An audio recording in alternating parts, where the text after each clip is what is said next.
So, gentlemen, with the announcement just before we started recording of the Kingdom Hearts fighting game Memorial of Keyblade Wars coming exclusively to the Nintendo Switch this month, I have a question for you. I have several questions, but okay.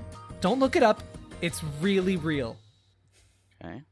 If you were a character in this fighting game, what would be the name of your special finishing move? Ooh. Galen, you first. The Goofy's Love. Oh, gross. Oh my god. Barry. Donald's Quack Attack. There you go. I feel like that could be several things considering the enigma that is Donald. He's an angry enigma. Mm-hmm. Well, he went with Goofy, so I'm like, I gotta go Donald, party members. I don't know, there's a lot of characters in Kingdom Hearts. There's a Yeah. lot happening in that series. Yeah, There but is. seriously, who else are you gonna actually be playing as? Tarzan? Sora! You play as Sora like all the time. Nah, Sora doesn't count. He's not real. No, he is. Roxas isn't. Well, wait, They're Barry, both- do you know? Yeah, well, I mean, they're both kind of real. I mean, one's just a nobody, and then somebody, and it's just weird. One's a heartless, one's a nobody, or something. I love that I pulled that out of absolutely thin air, and the plot is so convoluted that you couldn't, fact check me on it. Hey, that's something that you and Tetsuya Nomura have in common, pulling shit out of thin air. That and belts. Truth is, I watched back in the day, Game Trailers did a timeline right before they went defunct for Kingdom Hearts. It's like 45 minutes up into that point. And I left that timeline, which explained everything in detail, more confused than when I went into it. Yeah, that tracks. Understandable.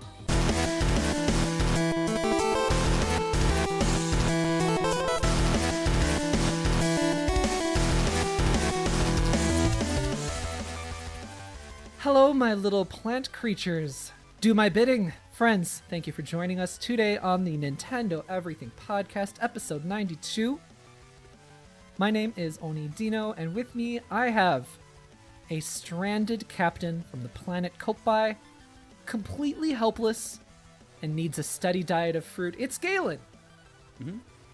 Fortunately, I have an army of purple Pikmin right behind me. Oh, Jesus. Also, a very special guest I have with us this week, straight from Tokyo Mirage Sessions, Sharp Effie. It's Barry Goodman. How you doing, Barry? Yes. I need to go watch that anime right now. And please, my favorite cooking show is on. I have to watch it. Microwaving with Mamarin. Absolutely. Barry, you've been on the podcast once before, but how about you remind everybody who you are, what you do? Yeah, sure. I am not Goodman. Although it was really weird playing that game and that being like the only American name was my name in that, which was really weird. But my name is Barry Carenza. You might have heard me before from guesting on this wonderful show before. But you might also know me from NintendoFuse.com, where I've been doing the podcast there for over 7 years now, long time. You might also know me from the Switch Mania Playcast, where I've almost been doing it for a year. And I've been on other podcasts and other things like that. I'm ferocious on Twitter these days, but I'm just here and having fun. Barry, you're such a kind guy. I don't think I would ever describe you as ferocious. I meant ferocious in terms of like trying to keep up to date with all the announcements and stuff. Ugh. No, I do the opposite. I try to be a nice guy. I try to be a friend to everybody because the world is already a dark enough place. We need more positivity and more love out there. Abso-frickin-lutely. Absolutely. Galen, are you doing your part? I am trying to social distance away to prevent the spread of the Oni Dino. So, yeah. Oni Dino, huh? Because everybody knows when the Oni Dino comes to your nation, it becomes a dark place. I don't like where this is heading, so let's head into the whole episode. Friends, we're a weekly show. Episodes go live every Sunday. We're on pretty much all the podcast platforms, iTunes, Spotify, Stitcher, Google Podcasts, you name it, we're there. I swear to God, we'll be on SoundCloud real soon. I'll get to it. But, Galen, what is the best way to support our show? Social distancing and... Christ, man. This is episode Wow. 92. You would think you would have done this before. Yeah, I know.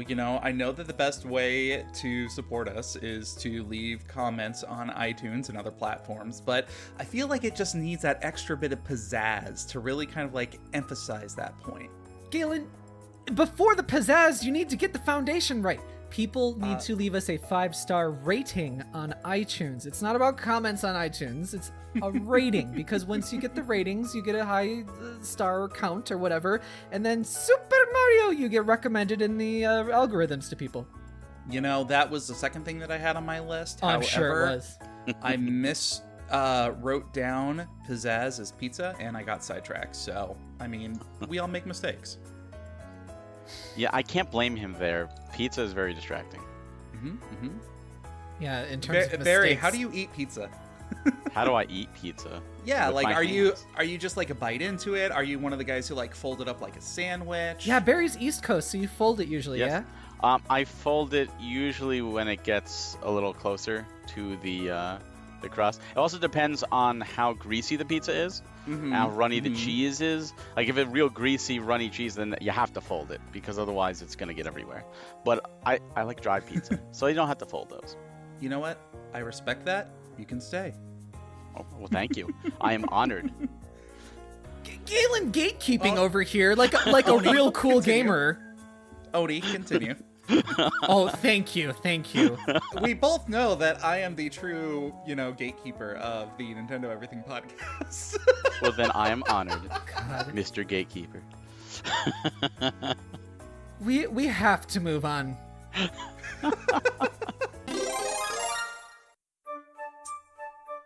So this is our Adventure Log segment where we talk about what we've been playing this week. We have a big talk planned this week, but just before we do, let's drop our socials real quick. Galen, where can people find you on the internet? Just layer more words.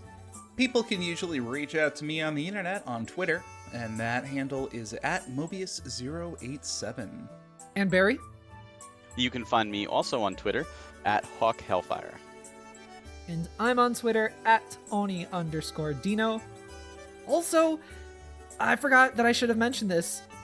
In the near future, I am going to be doing some live podcasting on another platform. I'm going to be doing some interactive podcasting. That means that all of you lovely listeners who are here with us, you can come over there and jump in on the podcast with me. Galen's twirling his fingers like a stupid-faced idiot. You're giving me an unprecedented amount of power by putting me into this position. So.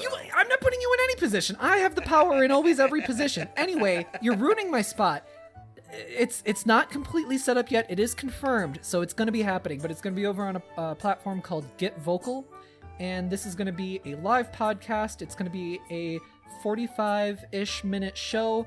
It's going to be part of a entertainment block called Fandom Friday. We're going to be talking about video games, and you'll also see my face, which is terrifying. I'm going to have to look nice every Friday. You always look nice. Stop it. Oh, Your please. face is terrifying. Nah, Yeah, well, okay. Guess who's guesting on my podcast and who isn't? Galen. Anyway, Wait, so I am or I am not guesting on the podcast? I honestly haven't decided. Do I need a punching bag or not? That's really the question that needs to be addressed. I'm like one of those punching clowns. You just keep like knocking me in the face, but I just keep going back and forth with a big ass smile going, Clown. Weebles yes, wobble, exactly. but they don't fall down. Exactly. So, lovely listeners, please look forward to that. That's going to be on Get Vocal. Follow me on Twitter if you want to hear more about it. That's where you'll be most up to date. So that's at Oni_Dino on Twitter. And I'm really excited about this. I have a terrifying feeling that nobody's going to show up. But I'm really excited if a couple of people do show up, then I can interact with our listeners and we can talk together about some of the stuff that we talk about on podcasts. So I would be really excited to hear a lot of our longtime listeners' opinions and their thoughts. Now I'm curious, what made you decide to go out and do a live podcast? Because it is, it's very stressful. It's super stressful. I'm terrified to do it. I didn't go out and do this. They came to me. They approached me and they were like, hey, do you want to do a thing? And I was like, guess so. We'll give it a shot. Hey, you know what? I'm proud of you for putting yourself out there and for giving it a shot, because it's nerve-wracking, but it's also rewarding. Cool. You have my support, 100%. Thank you very much, Barry. Galen. Hey, you know where I stand. 2 meters tall, that's where you stand. All right, let's get into what we've been playing this week. Barry, I'm so excited to have you on the show because I really, really want to talk to you about Trails of Cold Steel, I guess the Trails series in general, but I've been playing more of Trails of Cold Steel 3. This is my first foray into the series. It's been so interesting suddenly jumping into basically episode 6 of an entire series. It's not really 6. I threw out a random number. Yeah. it's actually you weren't too far off. It's 8. All right. Oh, jeez. So Barry, real quick, what's your experience with the Trails series? The first game of the actual Trails series, because it's a spin-off of the Legend of Heroes series. Yeah. Which is a spin-off of the Dragon Slayer. It's weird. I got the first one, which is Sky for the PSP, and I planned on playing it, and I found out it was only part 1. And I'm like, I really don't want to play part 1 and then not get you get to continue. Mm-hmm. And 2 wasn't released for years later, and it was only digital, and that turned me off. So I got Sky. I never played Sky. And then I heard, oh, they're doing Cold Steel. I'm like, all right, well, maybe I'll jump in on this. And I got it, and I didn't have time. So then the second one came out, and I got it, and I didn't have time. Then the third one came out, and I got it, and I didn't have time. So now I'm sitting with all 3 on my shelf. And the beginning of this year, even before I was on the podcast the first time, I was like, you know what? I've got like a lull of games. I'm going to sit through, and I'm just going to go through. So I did 1, 2, and 3 of the Cold Steel games back to back to back. Wow. So, these are big games, and there's cliffhanger endings on all of them. Mm-hmm. So I was like, oh, I'm able to instantly jump in and put the next disc in. And it was slow at the start. Like, the first game is slow. It's world building. So I was like, well, people keep saying this is so great, and maybe I'm not seeing. It's also very formulaic. Like, going into these games, 3 is formulaic, and I'm sure you've noticed the pattern. 1 and 2 are very much the same, especially 1. It's 100% very formulaic. Every chapter, it's the same thing. You're at the school, then you do a test, then you will have a free day, then you get to go on your field trip, and your field trip, you get to do whatever you're doing there, and you fight the boss, and you come back, and it just rinse and repeat for like 7 chapters. But once the gears started moving, the world building's done, now the plot's really starting to develop, it had me hooked. And when I ended that first game, which ends very differently than the beginning of it, like the last chapter is 100% a different game than the whole rest of the game. I was like, all right, I need to put in 2. I put in 2, and I played through that nonstop. And at the end of 2, I'm like, I have to see where it goes. Yeah. So for me, I fell in love with the characters, with the story, with the world, because you really do get to experience the world unlike other RPGs. And what I mean by that is, you can go to tons of different towns in RPGs, but really all they are a stopping point to buy the latest equipment, latest weapon, maybe move the plot forward a little bit, and then you're out, and you don't worry about... Hey, now I have a steel sword instead of a bronze sword. Exactly. But in Cold Steel, because you're on these field assignments, the whole chapter, you are stuck in this one town, in this one area, so you have to learn about it. And the thing is at least like in the first game, you're broken up into 2 groups. So you follow your group while the other group is doing their own adventure. You don't see them. They come back and they tell you a little bit about it. In the second game, you start going to the locations that the other group went to. I love that. I always love that. You didn't get to go to the first time, and you're with different characters, and they're like, oh yeah, that's right, you came here on our 3rd field trip. Like, what was it like back then? And you kind of learn about it post everything, and it's really cool. And you start in your hub town, the Thor's Academy is the hub town, and the whole game you're going east. Like, on this continent, like 1 and 2, both the first Cold Steel games, you're going east. And I'm sure you probably looked at the map, Oni. In this third game, you're in the Thor's branch campus, which is west of the Thor's main campus, and every place you go is west. Yeah. Well, with the exception of Crossbell. Every place you go is west, and that's really cool because it's like, wow, this whole half of the continent you don't get to experience in the first two Cold Steel games, you're now actually going to. And I thought that was really cool for that world building, because while the plot's developing, you're really, getting to some appreciation for the land. Yeah, I'm so glad that you brought that up, because I was sort of getting like flashbacks to like the Elder Scrolls series, where you would be like on the edge of like a certain area and you'd be like, oh, I wonder what's over there. And then in the next game, like, you're in Tamriel in Oblivion, and then you're like, you can see the edge of Skyrim, and then you're in Skyrim. And it's super cool. And then like, especially in Skyrim, like going back to the edge of Morrowind and then being like, oh, it's over there. Like, that's the kind of feeling I was starting to get with the Trails series. Okay. Now where are you? Building. where are you in Cold Steel 3? Because I don't want to say anything. I'm only at like chapter 3-ish area. What are you in Crossbell? Is 3 Crossbell? Yes. Okay. I don't want to say too much because, like, I was trying to put together my notes of, like, what can I talk about with this game and what can I share with our listeners? So much of it is just so focused on story and character growth and the nuance there that, like, I don't want to say anything because I don't want to ruin an experience for other people, like I did 2 episodes ago with Paper Mario. Well, don't ruin that. I'm playing that right now. Oh, yes. But yeah, and the chapter you're in, for me, was a great chapter. For you, it's a great chapter. For me, it was a little bit more of an impactful chapter than for you. But for those that have played all the games, that chapter in particular is huge. And the reason it's huge is because of the games, there's the Trails of the Sky. There's 3 games there, but there's 2 other games. They've never come to the West.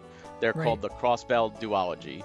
They were on, I believe, the Vita or the PSP, and now they're ported to the PS4. But again, only West. They take place in Crossbell, and they take like the first one of those games take place before Cold Steel 1. The second takes place between 1 and 2. And what's interesting is, and not just like directly in between, they overlap.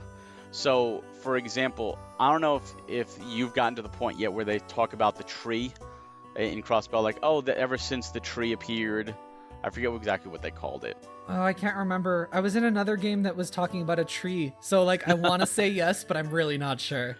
Well, in the Crossbell games, the plan, they had this giant tree grew there, and that was what they had to tackle in those games. Now, I haven't played them, but in Cold Steel 2, at a point, you look out towards Crossbell and you see the tree, and they're like, oh, something's going on over there. I wonder what happens. And at the end of Cold Steel 2, it's gone. And like, oh, I don't know what happened. Yeah, but if you play that game, you know what happened because they're happening at the same time. This is such a fascinating series because it's all about rewarding the player and rewarding the most dedicated player. And I give so much credit to the developers for actually doing that, because I mean, just by the law of nature, you're going to be getting, what's that called? Diminishing returns on that, just because, it gets more and more niche as it goes along. And I think that they've done a pretty good job, like, just as somebody who's, jumped in at number 3, I think they've done a pretty good job of informing the player. I'm just starting to feel like maybe I'm not experiencing it in the ideal way. I'm not missing any info. It's all there for me. There's that big, encyclopedia thing. Did you read through that encyclopedia? Not all of it. Otherwise, I'd basically be sitting down to read a book, Yes, it's huge. Yeah, it's great. It's super expansive. So I'm really enjoying my time with it, but I'm sure, I have a really strong feeling that 1 and 2, Trails of Cold Steel 1 and 2 will come to the Switch, but I wouldn't change that I jumped in at 3, because I think I am getting a little bit of a unique experience with that. I bet going back to play 1 and 2 will be, in a retrospective way, its own special experience. So I'm looking forward to that. I agree. 3 is a good starting point, even if you haven't played the others, because it's a fresh start.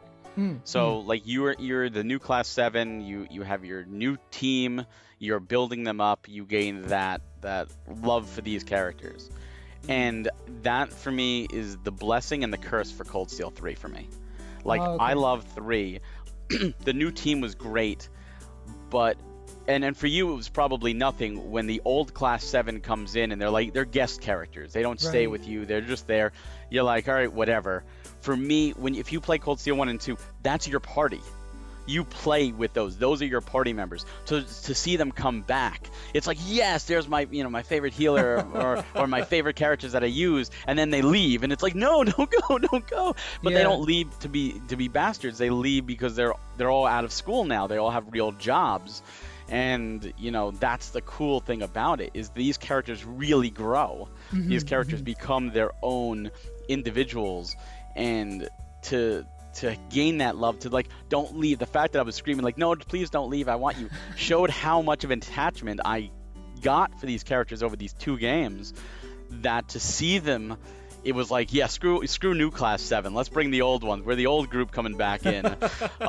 It was so like that first one where like they're all asleep in the train and you leave. Laura, Fee, and they're like, yeah, let's do this. Well, one funny thing, which you also wouldn't probably realize, is the first 2 games are published by Xseed. Right. The third game is NAS. The first 2 games actually connect, in the sense that your save data will transfer over. So in the first game, you have the option to romance one of the girls, and one of the girls becomes your canon girlfriend, and then that's like transfers over. So when you see them again in Cold Steel 2, they're a little bit, you got like an extra scene, like, oh, it's really appreciative to see you and all this. You can still romance anyone you want to, but it was kind of nice. Going into 3, you can't transfer that over. Yeah. So they kind of assume you've romanced everybody. And I'm sure you've noticed that with the old class 7. It looks like you're a man whore. Yeah, it's kind of weird. Like, I was like, what is going on with this character rating?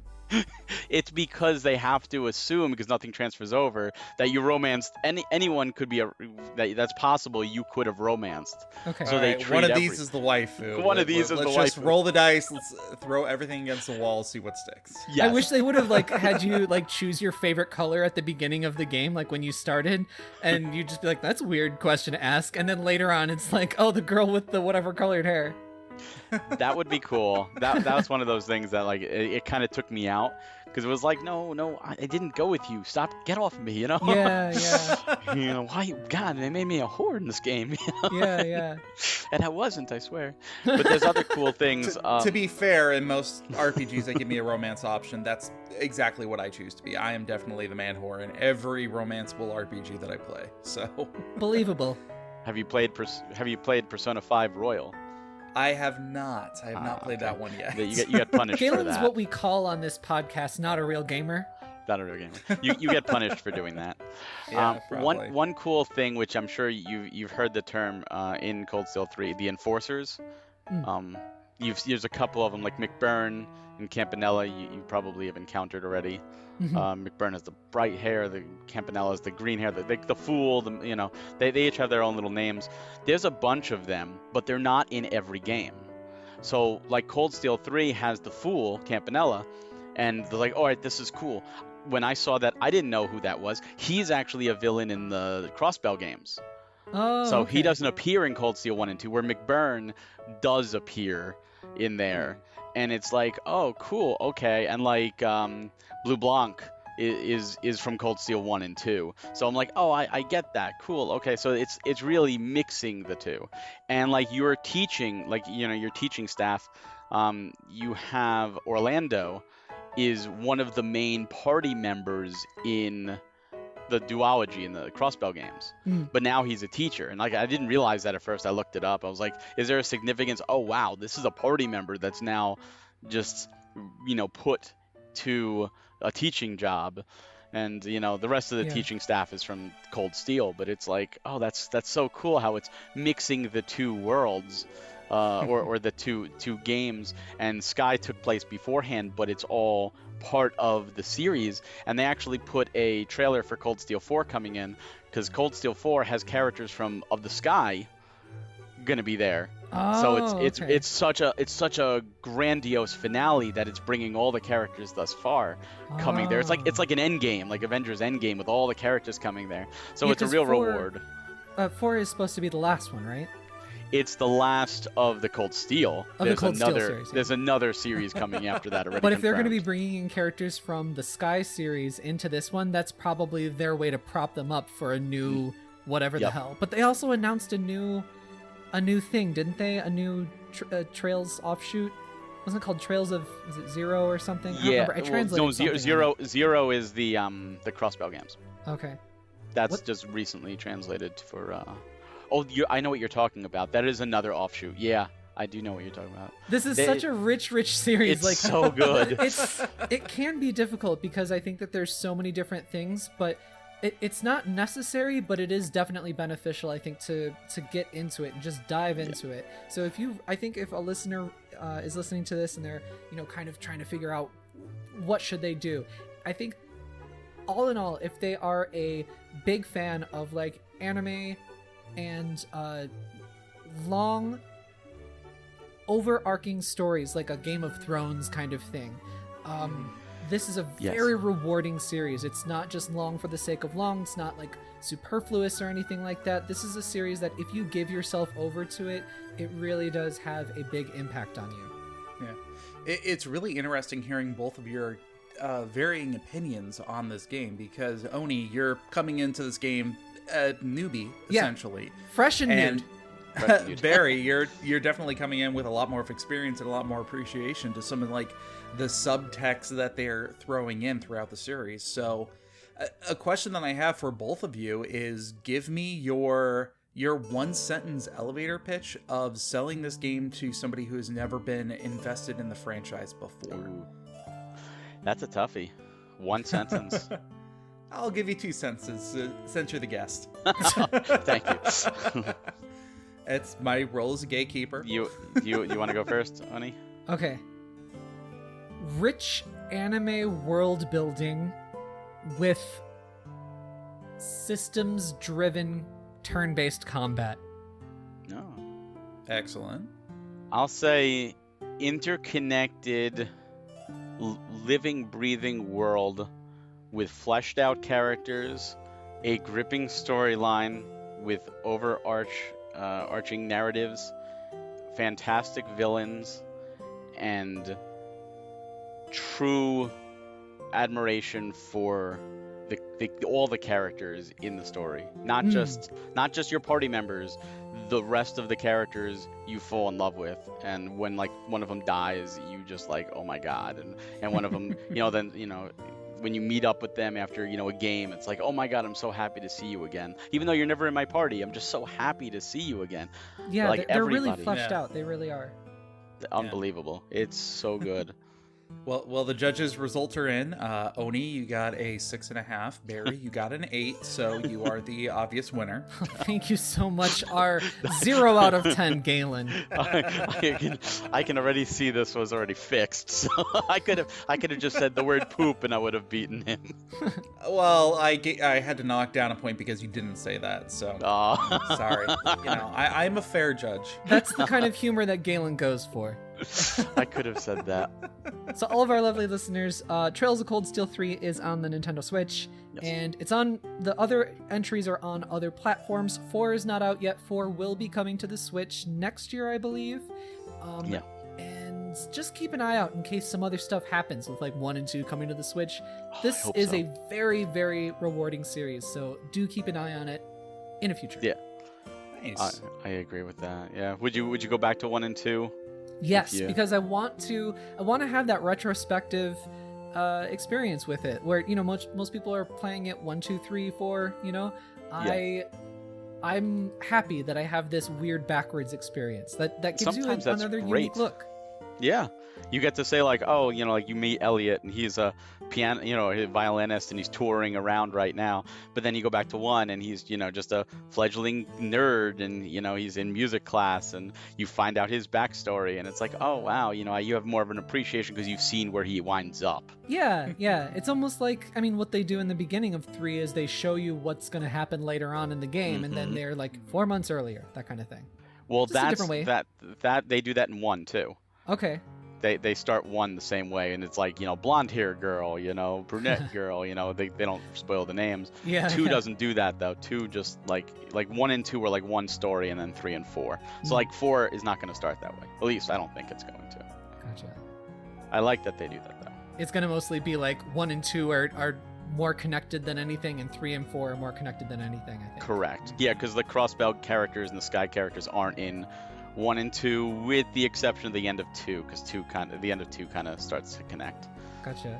But I want to say so much about it, but I can't. Maybe I at a have to later hold back. date then. Yes, absolutely. I'm so interested to hear your thoughts of 3 going forward, especially when you get to the end of 3, because... Okay. I'm just saying, Oni, when you're done, you could do spoiler cast on it. Just saying. Well, maybe. Let's not commit to anything right now because I got a lot on my plate. Jackass. Jackass.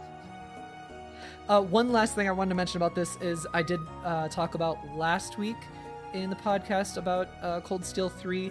I was like, oh god, there's a lot of systems in the battle, but thankfully, as I was hoping, they do gradually introduce you to all those systems. There's only like 1 or 2 systems that I think that they introduced poorly, but everything else is really understandable. This is definitely for your slightly more knowledgeable JRPG player than under-knowledged person, but you can also change the difficulty settings too. So as long as you have like patience for lots of systems, I think that you can play these games just fine, even with like a lower difficulty or something too.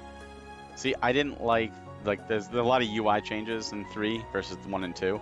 Okay. And like I found the text to be a lot smaller, which sucks because I had to get closer to the TV. But in one other thing quickly that I found fascinating is, 1, they have this little card game in there as like a free bonus. It's just like it's almost like a war style game that you can play with your party members. And there's like, in 2, they bring it back with a few new rules. But in 3, they give you a whole Magic the Gathering game, which is awesome. I don't know, have you played that? No, not yet. I Really? honestly hate card games. Galen is probably stabbed in the heart right now, but I just, whenever a card game is in my RPG, I'm like, f***ing boring. Oh, no, Yeah, they have see, a whole I'm Magic the Gathering exact thing. opposite. It's awesome. Like, there's like different people you can play, and when you play, you get their cards, and you could buy some of the cards, and you could have up to 4 in the deck, just like Magic. And you put creatures out, and you attack, and it's a lot of fun. If you say so. Well, as a Magic the Gathering player, I used to play as when it came out. So to me, it was like a throwback. Like, this is so cool, and it's completely side. It is something you don't have to do at all. Yeah. It's Thank not like God. forced onto you. But I think you should give it a try. I will because Barry said so. See, that could be a selling point for Galen. It really Well, could. and like a year or 2 ago, I tried to start playing Final Fantasy VIII again just on a whim, and I ended up getting to the point where they introduced Triple Triad, and it was just like, and this is what the game has become. I'm not doing anything else now. It's just this. You should really play Final Fantasy 14. You could play Triple Triad, get hundreds of cards, and play against other people. Galen, have you played what's that called? King of Cards, Shovel Knight King of Cards. No, not yet. They have a card based game in that expansion of it. Really? Yeah. Excellent. Maybe you should play some video games. Put down the Destiny. Stop smoking crack. Daddy doesn't need his crack anymore, okay? The crack is so good, and it's there. But video games Your are crack is so good. That's a freaking soundbite. Galen, speaking of your crack, you have been cracking open some controllers and replacing them with replacement parts and selling it on the black market. Tell me about what's going on over there.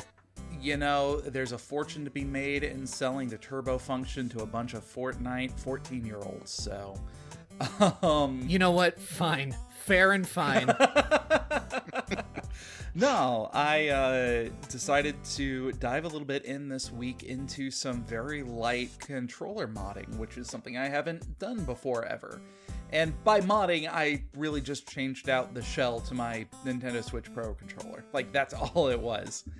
I've been looking into this in the past, and I'm the kind of person that I kind of like the special controllers, or a variety of controllers out there, but I don't necessarily want to drop like the 60, 70 bucks to get a brand new one every time they come out with a new control color. So fair. I found this is a very interesting alternative. I decided to get one that was under the same color scheme as a Super Nintendo controller, which a system you've never owned. I've never owned it, but as far as I know, I was a Sega kid when I was young. I didn't know any better. How embarrassing.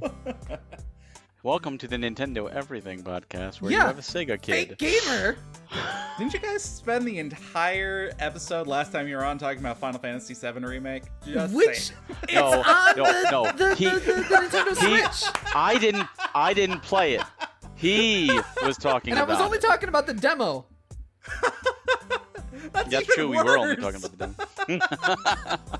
It's not worse. No, but whenever they come out with a Super Nintendo or Nintendo-esque special edition console, I usually gravitate a little bit more towards that because I really like those kind of retro aesthetics.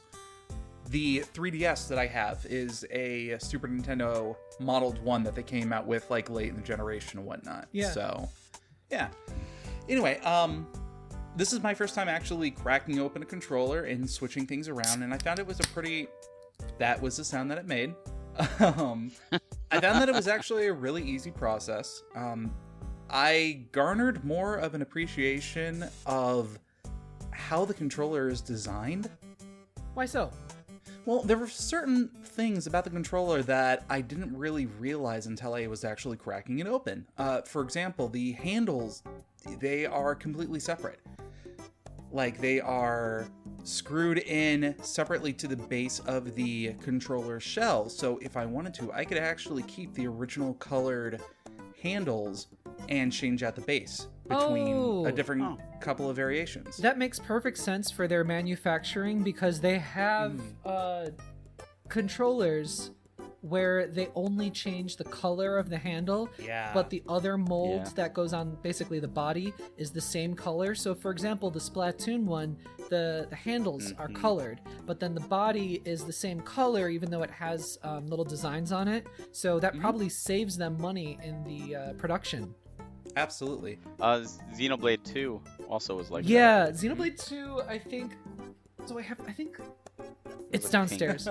It's pink because I didn't realize this until after I bought it. You're basically holding on to Pyra's tits. It's the shape of her... It's not the shape, but it's the color of her breast. So like the chest plate part is the body of the controller, and it's the gray color, and it just has a bit of a slash on it for like the Xenoblade thing.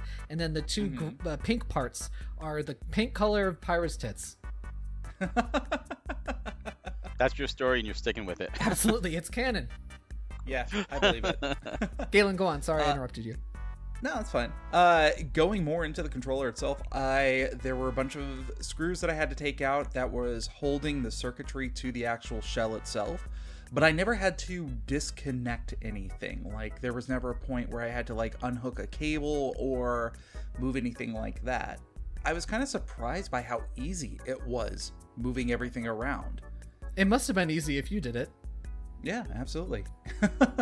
I only messed up once, and that's when I dropped one of the seal pieces into my coffee while I was moving something over. Oh my god. You're a buffoon, You just wanted Galen. coffee-flavored controller. It's true. My controller's now coffee-flavored. It's the aroma holder. You know, you dip it in and then you put it in the controller, and anytime he needs that quick pick-me-up, you know, he just, oh yeah, there we go. Yeah. In a month from now, it'll smell like rust. Honestly, I also really enjoyed being able to open it up and take in some like canned air and a little bit of oil to some of the hinges and stuff. Like, I had this weird like a creaking noise coming from my control stick, which I was able to finally like remedy and kind of like take care of that. Interesting. So yeah, it was just like a nice 20-minute process altogether of like taking it apart, swapping the shell, putting it back together. It was really clean, really simple. So I could do one of those with my freaking left Joy-Con because that thing is drifting like it's in Tokyo. Yeah. God, it's honestly, it's unplayable right now. It's that extreme, huh? It's that extreme. And what I've done before, because I've had like slight drift before, I've, just tilted it, lifted up the little flap underneath it, and then sprayed some canned air underneath. And that's usually taking care of it. Right now, my left controller is so borked, I can't even play with it. Now, this is your third DriftCon, right? Because it's drifting so much? You know what, Galen? That's a good joke. Yeah. Thank you. It might need a little bit of explaining, to be honest. So the third Fast and the Furious movie was called Tokyo Drift. So Galen, you know what, Galen? I'm going to put a mark on your chalkboard for doing that. Nice. There's a chalkboard in one. my home, okay? And it's got Oni Dino on one side, Galen on the other side with a line down the middle, and it's just got check marks all up and down the Oni Dino side. And right now, one little check mark on Galen's side. Yeah. You did it. That makes it's sense. not a shutout. I can die a happy man now. No, the only other bit of insight that I can really garner from this whole process of swapping out this shell is it made me kind of realize how easy it would be to change out the circuitry in the controller into a different type of shell altogether. Like, I never really sat and thought about it before on why there was this plethora of, third-party controllers out there and why they ranged in quality so greatly. Uh-huh. But no, it would be really easy. Like, if you have wow.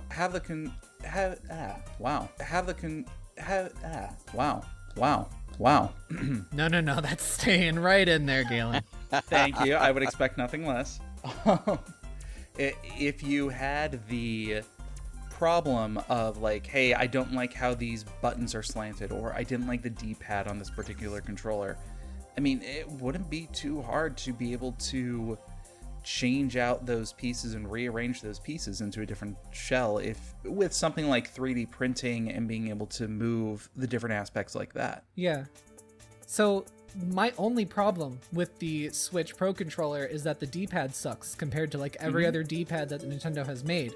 So you let me know how you do with that D-pad situation, and then Alright. maybe I'll pay you to destroy my freaking controller. I'm gonna put a turbo button in there. What, so I can turbo press up? No, just because that way people can make fun of you for having a turbo controller. I had a turbo controller when I had the Super Nintendo. It was great. Yeah, and you used it when you were playing Super Mario RPG. I did. There was a joke in there that said, don't use one of those. And you totally did. Actually, I didn't because, okay, this is going real deep. And only people that, okay, Jesus Christ. Barry, do you see this? Do you see this lying that's happening right now? No, it's not lying. You shut your mouth when you're talking to me. Okay, Super Mario RPG had a mini game where you played as a little beetle and you shot little stars up. Oh, I hated that thing. Yes, at Koopa shells and stuff, and you had to get a certain high score, and then it would get you an item or something. I don't remember what it was, but you had to play it for some reason. And if you had, sorry, key. I think it was like the key to QLEX you had to do. Was that one of the reasons? Oh, okay, maybe, yeah. Maybe. Yeah. It was definitely something important and a side quest. It wasn't required, but it was something important. It wasn't just like get a red essence or whatever, because that was stupid. But anyway, if you used the turbo controller when you shot it, it was basically like Space Invaders, that kind of thing. Which is strangely the second mention of Space Invaders that we've had on this podcast today. You would shoot little stars, and you could only shoot like maybe 5 at a time. So you would shoot basically 5 immediately in a row, and then you couldn't shoot anymore until it left the screen because of hardware limitations. So you never wanted to use a turbo controller. Cool story for literally one of our listeners, probably. Well, you know what? I'll defend Oni there. I have a turbo controller with the Switch because I got the Demon X Machina Joy-Cons, and that has a turbo feature. And let me tell you, in Animal Crossing, when you're going for a damn scallop for Pascal, it is very helpful. Okay, so real story. We haven't talked since that game came out. How are you enjoying Animal Crossing? I am doing it every day as a chore. Right? I am mad at Pascal for giving me a pearl again when I just need a few more DIYs. And yeah, that's it. It's really just a chore at this point. But that's Animal Crossing. That's what it is.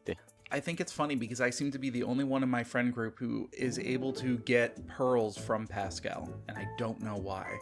I hate getting pearls. I have like 27 of them or something. Like, I have plenty. Well, you can make all the things now.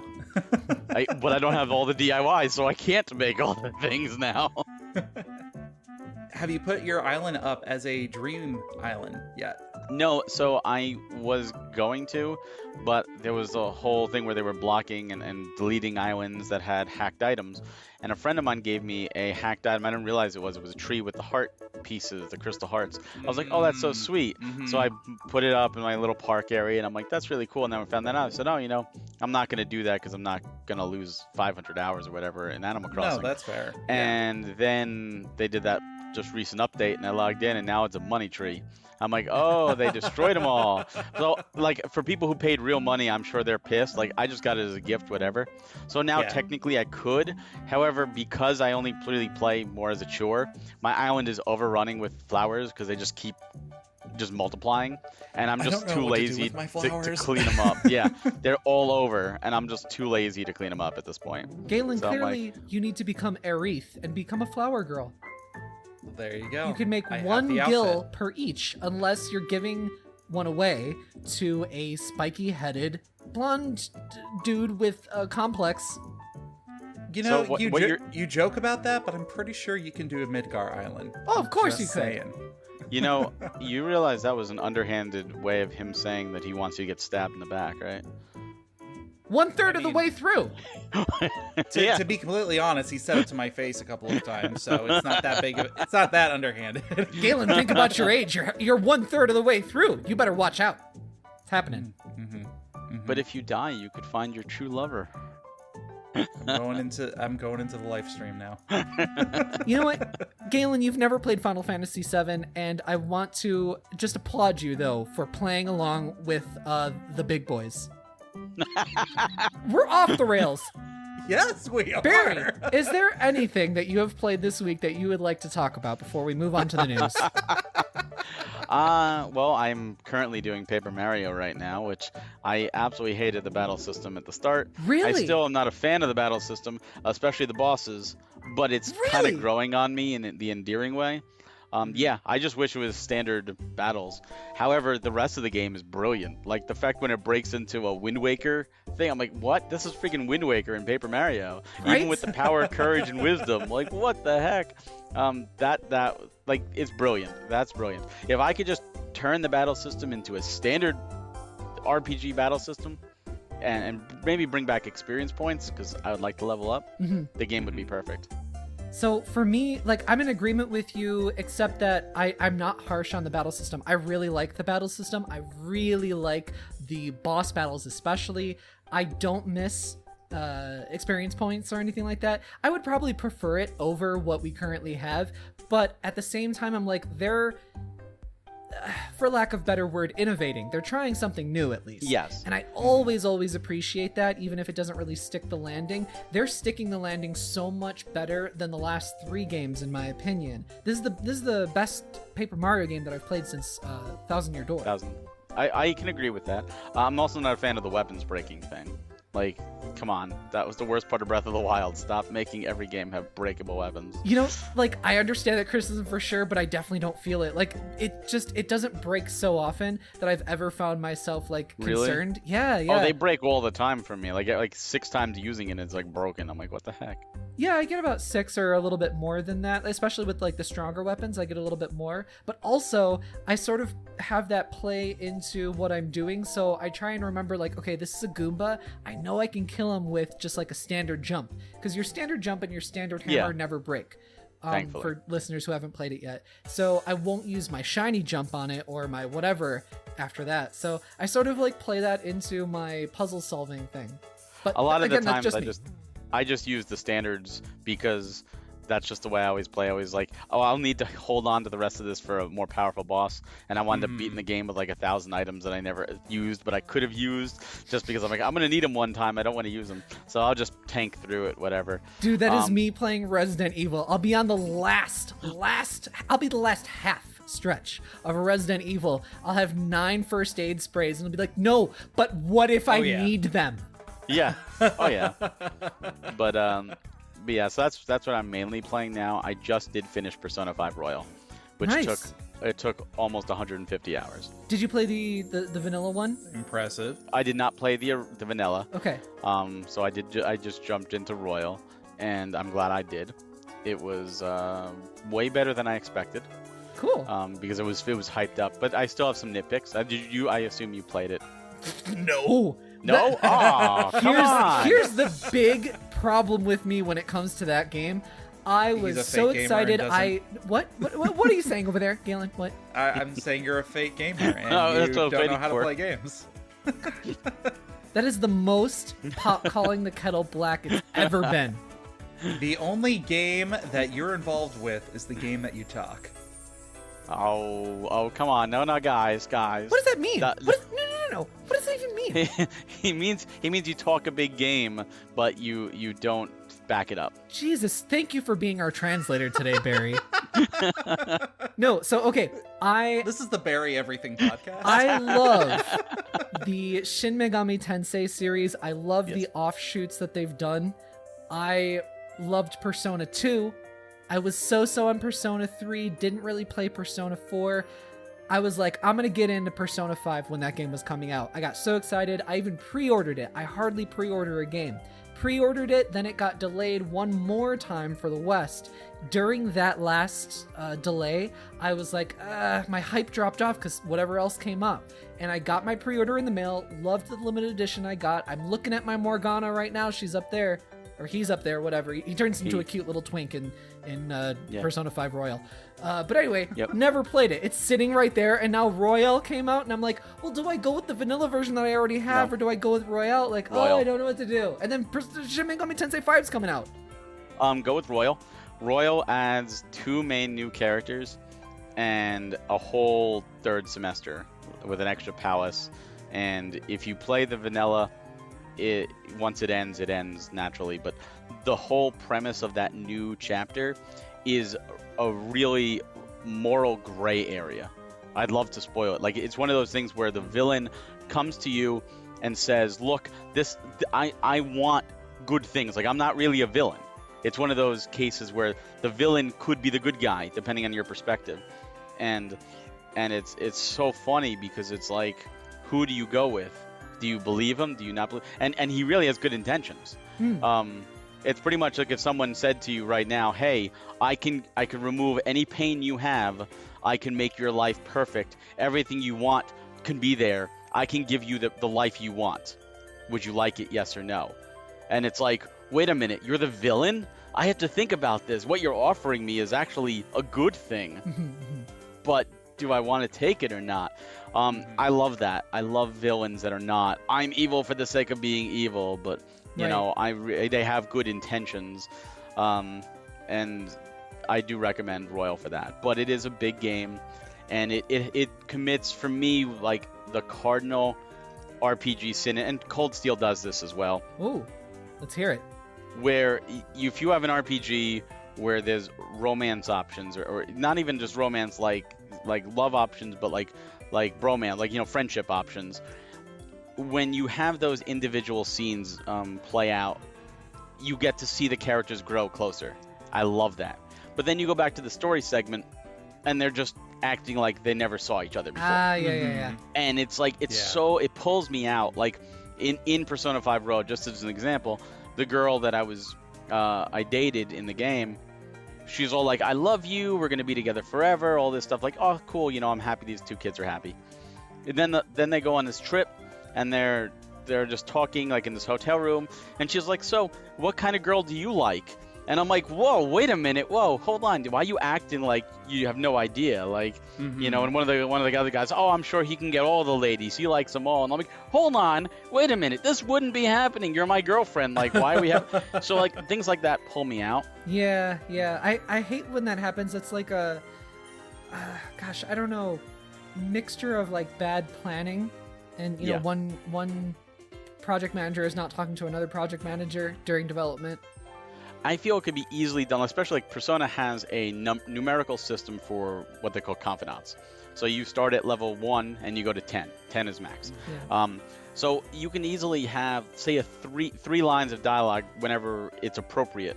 And if they're, 0 to 5, let's say, you get one dialogue, or 0 to 3, you get one dialogue, and then 4 to 7, you get another, and 7 plus, you get another one, where they act a little more chum, a little more comfortable, a little more buddy, Yeah.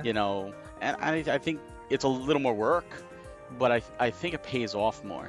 Because there's nothing like having one scene where like these two characters are totally in love with each other, and then the next scene they're acting like no big business, and one of the other guys is like hitting on her, and she's just like, oh yeah, and like, whoa, hit on, I'm right here, hello. Yeah. Like At least have do like I not an gonna say? if A then B kind of situation, Yeah. and then write it fairly ambiguously in the B situation, just so it's not completely Right. opposite of what happened an hour ago in the game. Exactly, and anyone you don't romance, you become a friend with, and it's the same in Cold Steel.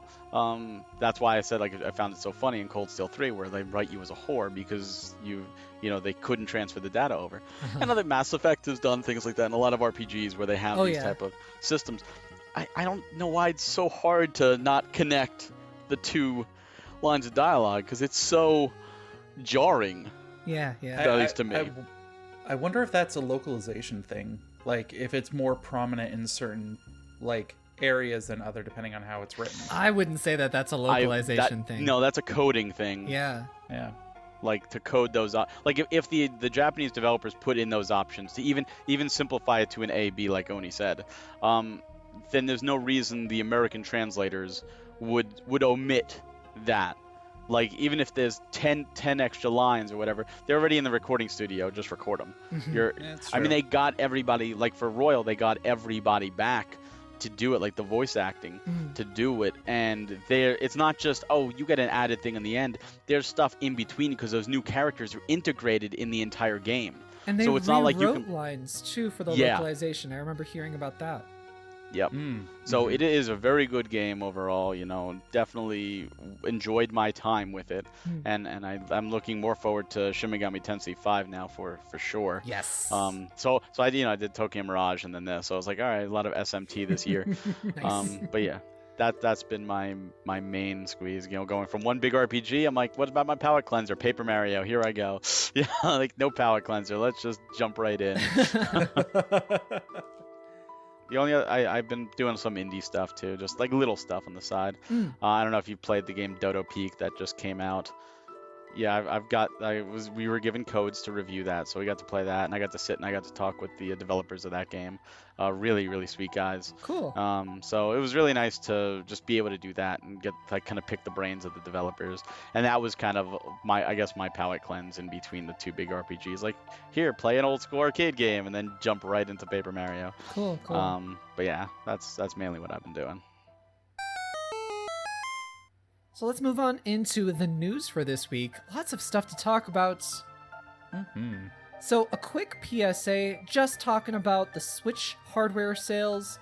The Nintendo Switch is at probably basically over 62 million hardware sales. According to like as of last month or the month before or whatever, it was at 61 point yada yada yada. But basically right now as we're talking, it's over 62 million, we can safely say, therefore making it the second most successful Nintendo console ever. Only home console though. Oh, it doesn't That's a count lot for of the snaps. handheld? Well, the DS was number 1, and the 3DS has sold more than the Switch. Barry So- coming in with the save. Thank you. So in terms of home consoles, it's number 2, but in terms of overall, it's number 4. Okay, so let me just guess right now. Overall, it would be DS, Wii, 3DS, then Switch? Yes. And then NES right below that. Yeah. NES ended at like 61 point yada yada yada. Yeah. I'd believe that. I was gonna say in 3.5 years. I mean, that's insane. That really is amazing. I think that a lot of people are not noticing that. Like, they know that the Switch is successful, but to what an extent that it is this successful is really, really amazing, and it really should be celebrated. It shows that there is this specific market of like, yes, we want a home console, yes, we want a strong console that can play modern games, but on the go, even if it's not the most perfect version of that experience. Sometimes the handheld nature of the game makes it your overall winner. And just speaking for myself, that will be the case 9 times out of 10. Because if I'm more likely to play the goddamn game, then I'm more likely to enjoy it. Right, Galen? Absolutely. No, I'm continuously amazed at how well thought out the Switch is as a concept, and just how perfect of a time it seems to have launched. And these numbers seem to prove that. Now, will it keep the momentum with the PS5 and the Xbox X coming out? That's what's going to be so fascinating, because the Switch is such a mid-generation console, and it's going to be, branching the gap with the new generation coming out. It really, I don't know what's going to happen. I'm honestly worried for the Switch, but... honestly, I'm not that worried, because Nintendo's put itself into this very unique position where it's now not competing with either of those two. Oh, I disagree. Well, I just think that it's not necessarily competing because it's had its moment in the sun. It's had its, legacy moment of what makes it so memorable. Yeah, the new consoles are going to be coming out, but then 3-4 years down the line from now, they'll be talking about whatever Nintendo's next console will be. That's true. Do they want to go that route and then do basically the mid-generation new console that can work for them, but how many times in a row can it work for them? I don't think they want to do that. I think the only reason they did that is because the Wii U failed so spectacularly that they had to get the Switch out earlier than anticipated. Yes. They don't state they're competing because in their eyes they're not. But the truth of it is they will always be, and where they compete is not with Nintendo's first-party games. Where they compete is with the third-party games. Absolutely. And if the third-party games are coming out PS5 and Xbox X, and they're like, hey, guess what? We cannot put this on the Switch without really dubbing it down and extra development costs. We don't think it's going to be beneficial. The Switch isn't going to get it. And right now, the Switch has gotten a lot of third-party support a bit late, thanks to 360 and PS3 ports, or even some PS4, Xbox One ports. But now it's going to come to that time where they're going to look at it and say, we're not going to develop it. And as long as they don't want to do it, if they don't feel it's going to sell, that's where the Switch is going to hurt. Look at the Ubisoft Forward they just had last month or whatever. Do we have to? Well, I mean, all the games they showed off were big games, Far Cry and Assassin's Creed and stuff like that, and none of them are coming to the Switch. And to me is telling. Ubisoft has very much been in bed with Nintendo. They've been absolutely, we want to support Nintendo in every way. And here they're still making games for the Wii. Yeah, well, they were last year, yes. But the point is if Ubisoft isn't even bringing these games over or thinking about porting them over to the Switch now, and these are PS4 releases and Xbox One releases, forget about next gen.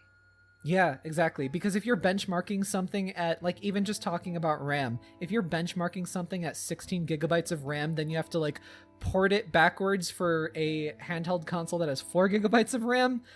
Just forget about it. There's too much programming to happen if it's even possible in the first place, that even if it does sell, it's just going to be too much. Yeah. Once the PS5 and the Xbox, I don't remember what it's really called, the Series X is what it's Series called. X. That's why I call it Sex. That's right. Once those numbers start getting big enough, I think we're going to see no support for the Switch when it comes to the big AAA games. But at the same time, is that actually going to affect them? Because Nintendo doesn't usually get the biggest... Is that a bad thing? It's always a bad thing. More games is always a good thing. That's true. That's true. For example, Madden. I'm not a Madden fan. I'm not a football guy. But Madden hasn't been on the Switch. If Madden was on the Switch, that would sell like gangbusters. There's a ton of people who love sports. That's the reason they do it every year. And a lot of them can't play as much as they used to. Maybe now they have families, or, the kids are, up and going to soccer practice all the time or whatever. This lets them play portably. And a portable sports game is proven to sell well. NBA is doing really well on it. FIFA's done well on it, even with the legacy editions. But if they got that out there, I know it would sell. It's like leaving money on the floor. If you were the parent... No. Can you imagine if you were the child of a parent and you're going to soccer practice and your shitty dad brings his Nintendo Switch and he's not even watching you at soccer practice, and he's not even playing soccer on his Switch. He's playing Madden. Like, oh, what a that was my dad, I- and that's gonna be me. I was gonna say that's welcome to my childhood. How you doing? It just radicalizes us further. More Mario, more Well- Zelda. And I'm gonna go ahead and pose an interesting question to you. Well, While I listen, do- we'll while I determine do if it's agree- interesting or not. While I do agree that more games on a system does give more options and more appeal to buying that, I also kind of recognize that a lot of these AAA titles that are branching out towards multiple consoles, multiple platforms to be played on, usually cater to a very certain demographic, that gamer demographic that comes with it, which I never really felt Nintendo has tried to make their target audience. That's true, yeah. You're So- absolutely right. So my question is, them kind of excluding themselves from that availability of developers wanting to make the next Watchdog Creed, which is actually just a Watch Dogs game where you play as the members of Creed. Oh, Jesus. For the Now I want to play that. Oh, my God. And the opening theme song is done by Avril Lavigne. Yeah. But, I mean, the fact that that's not playable on this console, are the people who own a Switch right now the kind of people who are going to be chomping at the bits to want to play that on a Switch, or do they already have one of these other competition-esque consoles that they want to play it on? That's the thing, is I think those people that really play those games, they have a, modern generation PlayStation, and they play it once a year. They dust it off to play whatever the game is, whether it's Call of Duty, whether it's FIFA, Madden, whatever the shit it is. Like, they dust it off only to play that one game that they buy annually, and they don't really play video games, Yeah. Well, here, to answer your question, I do agree that those type of people will most likely have multiple systems. They might have a place. They might have a Switch just for. A lot of people buy Nintendo systems just for Nintendo games. Period. Will they buy the Switch version? Possibly yes, possibly no. But here's a factor: if the fact is Nintendo is the console maker, the manufacturer, so every game sold on the Switch, regardless of whether it's theirs or not, they get a cut of. They get a piece of the profit. So for them, as a business, absolutely would want it on their system, because if it sells, 500,000 Switch versions, even if they made $1 per sold, which they make more than $1, just for simple math, that's an extra $500,000 in their pocket profit that they didn't have to do anything for. Now, with the case, maybe it might sell 1 million units on the Switch. This could be exactly what people want. Now, maybe they won't buy it annually. Maybe they'll be like, as long as I have one, and I have it portable version, that's good enough for me. But that doesn't matter. They've at least bought it. And that's what, at the end of the day, what they need, because they're a business. They need people to buy their games. They need people to buy any games on their platform because they're making money. So will it outsell the PS5 version or the Xbox X version? Probably not. But it's going to get a piece of that pie, and that pie is money, and that's money left on the floor by both the publisher, the developer, and by Nintendo, by not enticing them to say, bring this to your platform. Look at the outrage, like the not outrage, but like the overjoy reaction for Apex coming to Switch with crossplay. People are going crazy for that because, hey, crossplay and portable, that is awesome. That is opening the door for everybody to enjoy this game. And they're being smart about it. Do I think the average Nintendo gamer is someone who's going to play Apex Legends? No. But I think a lot of those that play it also have lives. We also have to think about the Gen... What is the generation below us called? Gen Z? Zoomers? Oh, yeah. We have to think about them, and even the ones younger than them that play video games. They're super into those Battle Royale games. Yeah. So they might have a Switch because they enjoy like lots of video games, but then they're like Fortnite, yeah. Oh, I can't tell you how many times, I would go out to restaurants before all this happened, and I'd see, families, and the kids would be sitting there with either an iPhone, a tablet, or a Switch playing Fortnite, while the parents talked. And I it's hate that so much. I know. No, but, absolutely. But it's true. There's a big market there for it. I mean, and why not? Why leave it on the table? That also brings up a very interesting point, because yes, one of the big appeals to the Switch is that it does have that portability nature. But instead of thinking, oh, my system is so restricted, I can't run it the way that I want to, doesn't that actually put the burden on the developers themselves to say, hey, here's this potential market that is untapped of portability, that people can be playing our games on the go? Isn't that something that we want to make appealing to other people? 100%. Like, I feel like it's a double-edged sword. You can make the argument either way, and you'd have valid points on either side of the fence. Oh, you're 100% right. It's on the developers more than it is on Nintendo. 100%. That's why Nintendo needs to make genuinely capable hardware that is within the what do we say, competition range, that kind of thing. Because it doesn't need to be number one. It just needs to be within the range, so that way it's easy enough for people to port their games downward a little bit, because the real appeal is that it's a handheld console.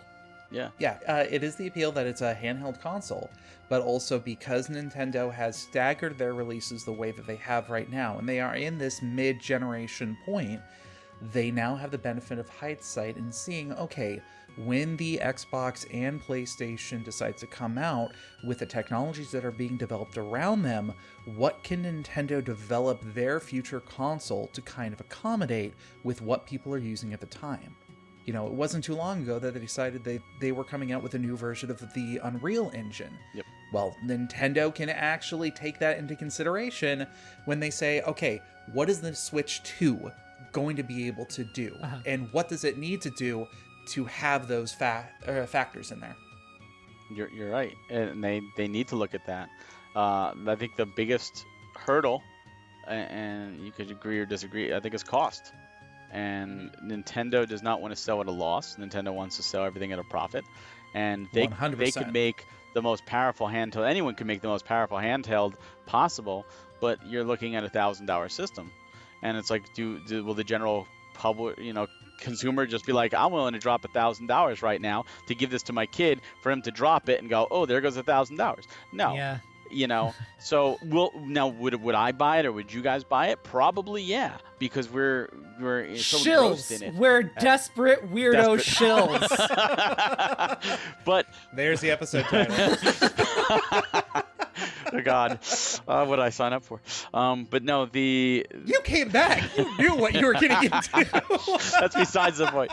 But if you think about it, they're going to be as cost effective as possible, and sometimes that means cutting corners. Sometimes that works in their favor. Sometimes it doesn't. Yeah. So going forward, it really depends on technology, of course. But I think that's one of the things that really helped Sony. And it helped Microsoft too with the 360 era, is to just go to developers. What is it that you're looking to develop for? What are you interested in? How can we make it more user friendly? Because history has shown that systems that are notoriously hard to develop for don't do as well. The Saturn, even the PS3, it's just you get worse versions, and they usually wind up failing or coming in lower places, and not selling as well. Yeah, that's the factor. If they can make it easy to develop for, they can give the developers what they want. Hey, what would it take for the next Madden? Hey, what would it take for the next Assassin's Creed? Oh, you need these are your base minimum specs? We're going to meet and exceed them. That's what they need to do. Yeah. We're going to exceed them, because the more powerful they make it, then, you know what, they will future-proof it. But the thing is they're not going to do that. And the reason they're not going to do that is because they made a system which is underpowered compared to the upcoming systems, and it's selling like gangbusters. Right. So if you can do something on the cheaper side and sell 62 million units in 3.5 years, why would you spend more and make it more expensive?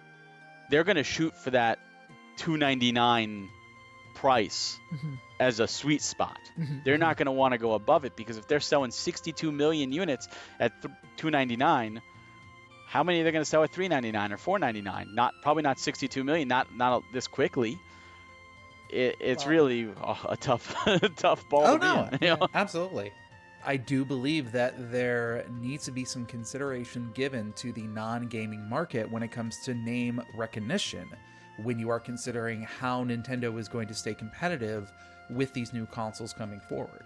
I mean, if you go up to somebody who has never played a video game before, but they've heard about it, they've seen it in the news, they've seen it in media. If you say, hey, I play the PlayStation, I play the Xbox, or I play Nintendo, there are different personas that kind of like come into your mind for each of those. And Nintendo has done they've been very particular on cultivating a sort of experience and a tangential thought process of how people think about Nintendo players. It is more all-encompassing. And their strategy, from what they've said in past press meetings, have been that they want to try to get their name out on more levels. You know, they're focusing more on their IP recognition. They're talking more about theme parks and movies. That's and smart, though, because they've been underutilizing their IP for the last 15 years. Oh, 100%. So, but I'm just saying, like, I feel like when you are narrowing it down to, like, are they going to stay competitive with the newer consoles? I think you have to broaden that spectrum and say, are they going to be competitive with the companies? Because Nintendo's been playing the long game for years. I mean, the fact that we have an entire podcast that is dedicated specifically to this company. How embarrassing. Like, I know. But we're still doing it. People are coming back to it. Hi, Barry. Thanks for coming back. Well, you know, you're absolutely right there. But you know, and it shows that Nintendo knew what they were doing with the Blue Ocean strategy, with the DS and the Wii. Absolutely.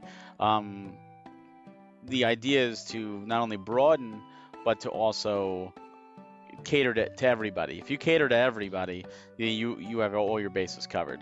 And they're completely catering to the indie scene, which is fantastic. Some great indie games. And they're obviously catering to the people who love Nintendo IPs. I mean, they've delivered some of their best versions of those IPs on the Switch. Then you look at other titles, and like some of the ones we mentioned, I think if you walk up to someone who doesn't play video games, they've heard of PlayStation, they heard Nintendo, they've heard Xbox, absolutely. They probably have heard Madden, Call of Duty, Assassin's Creed, you know, stuff like that. They probably, you know what, I've heard of those. You know, maybe they never played it, maybe they've never even seen gameplay, but maybe a child is asked for it, or a grandchild is asked for it, or one of their friends is saying, oh, my son's playing Call of Duty, or my daughter's playing Call of Duty, whatever. That is name recognition, brand recognition, that if you have your system associated with, it only is going to elevate. Like, that was why it was such a big deal they got Fortnite. You know, not everybody's a Fortnite player, but it's so big, and there's so many, and now they can associate Fortnite and Nintendo.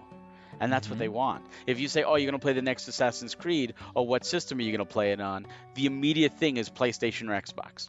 Nintendo's not even in the field of conversation. When years ago, Nintendo used to be, and it used to be, oh, which of the three are you going to play on? Nintendo needs to get back in that conversation. Absolutely. Because that is an important part, even though this may be only the hardcore gamers talking, and it's not going to make them millions upon billions in the end, you know, in the grand scheme of the Blue Ocean, it's still...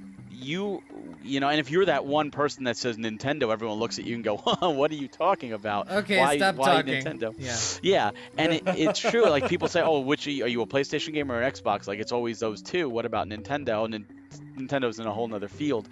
And I think they lost a lot of their spark when they stopped competing, you know. And that was so great about, you know, the PS2, Xbox, GameCube era, was a lot of those third-party games came out on all of them. And Dreamcast for a couple years. And Dreamcast, there was 4 for a second. Not even a second. It was the Dreamcast was discontinued early 2001, and the Xbox and GameCube launched fall 2001. Oh God, was it that? I thought there was at least a year of overlap. No, they were all in stores at the same time, but the Dreamcast was already discontinued, and those were all just.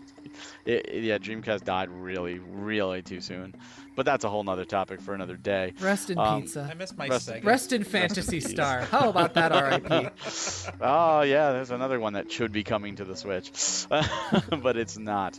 That's the thing. Look at Microsoft, how aggressive they've been. They're just buying up properties of IPs and companies. They're desperate. Microsoft is like literally playing the desperate card. I right? want they're them not to playing be a desperate successful, card. though. Microsoft is playing a different game. See, a lot of people don't realize Microsoft is not playing the console game anymore. Right, They're playing the service game. Yes, It's and like, I kinda think that like they will be really successful in that if they 100%. stick to it. 100%. It's like Disney bought Fox. Oh, they bought Fox so we got X-Men again. No, they bought Fox because they wanted to launch Disney Plus and they need those IP to have content. That's what Microsoft's doing. They want content for Game Pass. They're the Game Pass company right now. Right. The Xbox X is just another system to them. Whether it fails or not, they don't care. Look at the Xbox One sales. They realized they're not going to win this race. I think we can't look at the Xbox One sales because none of them are like officially out there. They haven't been like officially announcing Xbox sales since before the Switch even came out because it was such a Phil disparity. Spencer is just hiding over on Fire Island saying, no, everything's good. No, on My MILF po- Island. my point is that they realize they can't compete against PlayStation and they can't compete against Nintendo. Yeah. So what they can do is, a lot of people look at Xbox like that's Microsoft's only thing. We're all like, the PC is It's Microsoft. I mean, I'm on Windows right now. I'm using Microsoft. So Skype is owned, I believe, by Microsoft. Mhm. So it's one of those things where they're playing the Game Pass game. They're playing the streaming service game. They're playing, this is what they're going to do. That's why all of their games are going right there. And they're not console exclusive. Right, everything that's on Xbox is on Microsoft, right? Windows. It's I on mean, right? PC. Yeah. Yeah. Yep, everything. Yeah. I just considered this right now, but it's also interesting. Microsoft and Sony both have avenues in other areas. Like, they've diversified their business to, Sony has TVs and high-end, home They started in electronics. other businesses before they went into video games. Exactly. With Sony, the weird thing about Sony is that, like, the video game department or market for them is their most profitable. Yep. Yeah. Their movie division And then- sucks right now. Isn't that such a shame? Like, their Sony movies just suck. Like, anytime I see a movie that's under, well, not anymore, but Fox or Sony, I'm always like, ugh.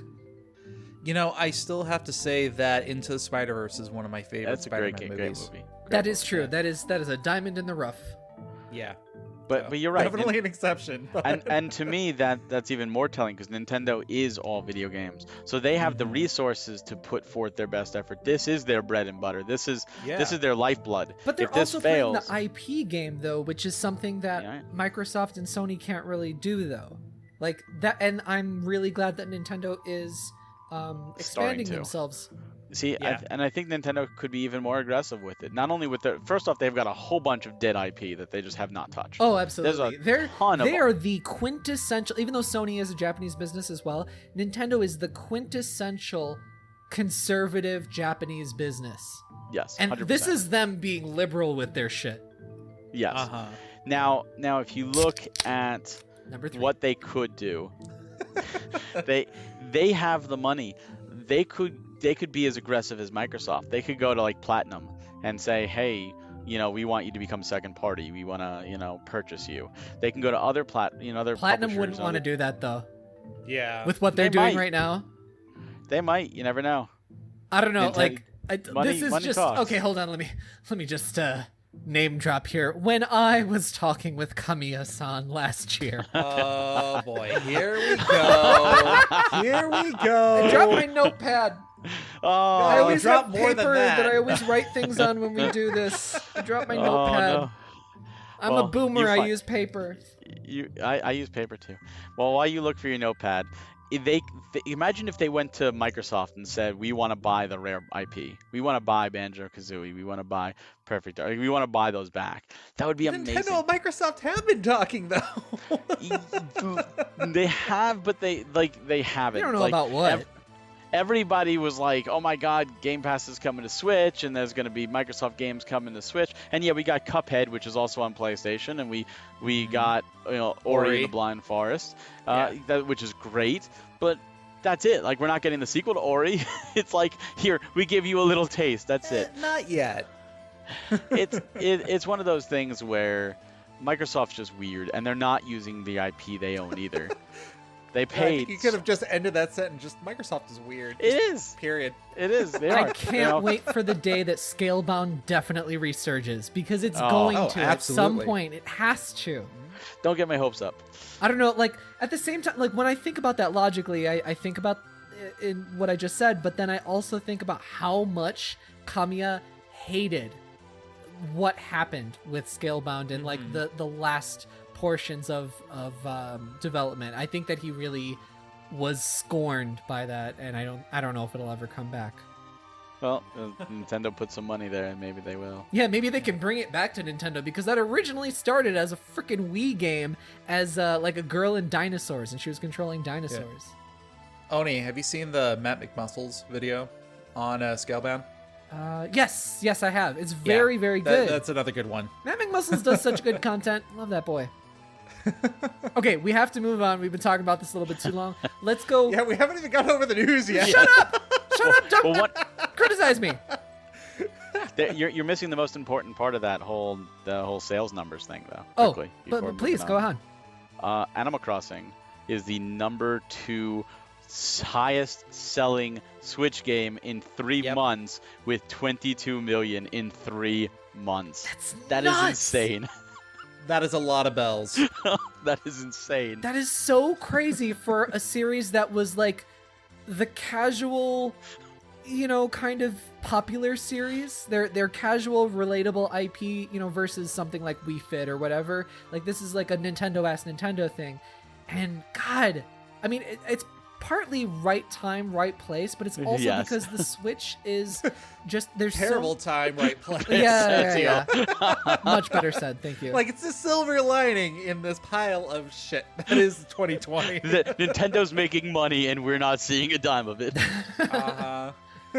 But it's just like, it's partly because so many Switch consoles are out there, and more importantly than that, people are actively playing their Nintendo Switches and buying on their Nintendo Switches. Because, I mean, you can look at the PS4 numbers, and I'm sure it's close to 100 million or something like that. It's over.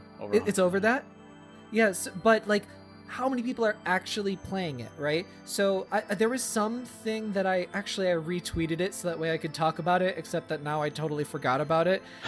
But whatever, if you saw my tweet, come to my Twitter. Totally professional. It showed off the highest selling games on Switch, and their numbers were just crazy.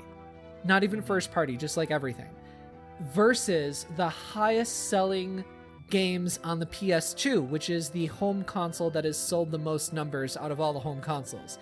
And it was like a third of the Switch, and the Switch is only 3 years worth, So it's just showing that people that have Switches play their damn Switches. Yep. Oh yeah. And the attach rate is very high too. Yeah, it's nuts. Like, it's insane. Like, it's just not it's because you have to attach the controllers to the side of the, Just shut up. Shut up. So it makes perfect sense why they are porting Wii U games to the Nintendo Switch. Very quickly, let's talk about Pikmin 3 Deluxe being confirmed for the Nintendo Switch. It was rumored before. What do you guys think about this? This is all previous DLC included. There's a few new elements. Let's see, the ability to play story mode in co-op with a friend, new side story missions, new difficulty options, some quality of life features. Galen, what do you think? If I remember correctly, that's not only co-op with a friend, but that's co-op for like the entire story mode. The entire story mode. That's what I said. Yeah. But you weren't listening. Well, I mean, who listens to you? Apparently hundreds of people! I listen to Oni. Okay. Apparently, and why? Why, guys? Listen, I love you all of our listeners. But why? Because it's fun. No, this is awesome. I mean, I'm glad the rumors came true. We haven't seen anything from Pikmin from a while. This is, This is like hearing that Wonderful 101 was being remade for the Switch. It was just this breath of fresh air that had died on the lips of the Wii U, that it went before its time. Like, Well I said. remember picking up Wonderful 101 and Pikmin 3, I think within the same time frame. Yeah, they came out around the same time. Like, actually, if I remember correctly, I almost want to say they came out the same day, but I'm probably wrong on that. No. you're wrong. Nintendo staggers releases. Yeah. yeah, but I do remember that Wonderful 101 and the Wind Waker, the digital version of Wind Waker on Wii U came out very close to each other, like within like a week or something. Because I remember Kamiya tweeting, and he was like, collecting pieces of Triforce is junk. I was like, oh, They came out both in 2013, but Pikmin 3 Yeah. came out first. Okay, Mm, okay. okay. I remember Pikmin 3 was supposed to be like launch window, but then it got like kind of delayed, along with like Yeah. a bajillion other things. But yeah, anyway, sorry, Galen, yes. Pikmin 3 lives. Yes, I'm very happy about this. I'd love to play this again, and I'm really excited to be able to play co-op because my wife absolutely loves Pikmin as well. Oh, cool. So to have her play and then get frustrated within the first level because she's playing with me is going to be an experience that I'm sure you'll hear about at some Dude, point. you are a shitty partner. You really are. It's just the communication. There's a breakdown. A little bit, yeah. One thing that I did not see anything on here, but I hope they do ultimately bring back, is they do utilize some sort of point and click control motion, like, because when you could use the original Wiimote on the Wii U when you played this game, and it's like Resident Evil 4, like the preferred way is to do it with the Wiimote. Yeah, So- yeah. I don't think it was announced in the press release. However, it really has to be a given that they're going to Yeah. use the motion in the Switch controls instead of the pointer in the Wii controls. I'm really crossing my fingers. Just yeah. because when they released the Pikmin 1 and 2 on the Wii, which, those were both originally GameCube games, they said, like, no, this is the way to play Pikmin, is with the pointer controls, with the nunchuck kind of thing. And so I have to assume that it's going to be in there. If it's not, I'll be shacked. Also, it being me, I do have to ask, are they going to include any sort of amiibo support in there? Because there is a Pikmin amiibo. Yeah. There And an Oliver. wasn't amiibo support for the Wii U, though. Oh, was that actually, when Pikmin 3 came out, was that before they announced Before. amiibo? I think it was before. Yeah, long before. So probably they So. won't retroactively put it in there. Probably not, but a Galen can dream. Bye. Barry, do you have any Pikmin thoughts? Or... I mean, I'm happy that it's coming out. It was rumored. It's just another nail in that Wii U coffin. God rest its soul. I'm really, really upset, though, that it's just Pikmin 3. There's a missed opportunity to be a Pikmin trilogy. Agreed, Porting Pikmin 1 and 2, they don't really have to do much. They could take the Wii versions, they could just up-res them, whatever, put them there. It won't take up a lot of room, and to get the trilogy all together would be fantastic. Totally agree. I said this exact same thing a couple of weeks ago, where I was like, if you do a trilogy, that's an excuse for you to not have to do very much. Yep. Yeah. Like, just up-res it. Just put it at 1080p. That's fine. Yeah. Just do the controls 1080p. Don't add anything extra. It's a perfect excuse for you to, cut corners in other areas. Yep. Make all three games playable with the controller and with motion controls, so you have your choice. Put all the DLC from 3 and you call it a day. Yeah. And I happen to recall that they did a remaster of one of the first two Pikmin games for the Wii, if I'm remembering correctly. They did both. Both came out in the Wii. It was both of them? Yep. Okay. Yeah, 2 came Let out the in the adults States, but it talk, only Galen. came out. It only came out as a Nintendo sorry. Select. You talk It was about your weird. Pikmin. I'll be over here in the corner. But yeah, like, to me, that Nintendo has, this is the third ball that they've dropped, in my opinion, with these ports. The first one was Donkey Kong Country Tropical Freeze. I felt there was no reason they couldn't include returns. If they wanted to That's do true. the 3D content as well. If not, at least put the Wii version of Returns in there. Make it a double pack. They could keep Funky Mode or not. I would but have think it bought it if they had included returns. Right, it would to me it was a no-brainer for $60 to do that. Like, why not? You don't have to develop a whole new game. This is just boom. And the other one for me was New Super Mario U Deluxe. That should have been New Super Mario All-Stars. Yeah. And included the original 2 and the Wii version in there as Even well. if you just did Wii and Wii U together as a double pack, it would have been great. Yeah, that even if they just did that with Luigi as well, like they did, that would have been fantastic. To me, it seems so simple to just do that because you're already releasing old games. You don't have to retranslate. The porting process is a small team. They're not putting their entire A game on this oftentimes board. outsourced, not even done in-house. You're right. Sometimes it is, sometimes it isn't. Like the Wii U Wind Waker, that was done in-house, but Twilight Princess, that was done out of house. It was done by an Australian team. Well, look at on the 3DS, Ocarina of Time and Majora's Mask was Grezzo, and then Exactly. they went on to do Ever Oasis. Which is a great game. I love that game great so game. much. I think Great about game. it all the time. I remember being really excited when they were first talking about that. And then where were you? Where were you on release day? Not there. Not there, clearly. Exactly. But my point is, like, these to me seem like so, like, it's just that little extra. It's that little extra that says, we care. We want to deliver you more content. Right, it's pro-consumer. Exactly, it's pro-consumer 100%. The biggest thing, like with Tropical Freeze, was that it launched at $50 on Wii U and it's $60 on Switch for the new funky mode. I'm years so later. glad Wait that a you brought minute. that up. Like if you put in country returns in there, people would have been fine. Like, that's $30 a game. Okay, cool. I get that. And it just seems like it's anti-consumer to not do this. So to see this, is it a surprise? No. Am I happy for the Pikmin fans? Absolutely. I think Pikmin 3 deserved another shot. The Wii U just didn't find its audience. But it also feels lazy. Like, yeah, they're going back. They're putting more effort to go back in and put co-op in the story mode than to port Pikmin 1 and 2. That's true, yeah. I feel. And it's like you're putting in an extra effort in the wrong places, in my opinion. People would go crazy. The reason Metro Prime Trilogy was so loved is because you're getting all 3 in one shot. Yeah. And that people were like, oh, bring that back, bring that to Switch. That'd be awesome. Well, I think another part of that was you could play with the Wii motion controls for the first 2 of the Metroid games that you could not have done originally, correct? Correct. Yeah. Well, the same with Pikmin, though. I mean, Pikmin 1 and 2 got the same treatment, and that with the motion controls, and to have that all it's just, to me, it's like Nintendo not embracing their IP in the best way possible. And you know what's rough about that is that, like, as a consumer, of course, from that point of view, absolutely, totally agree with you, Barry.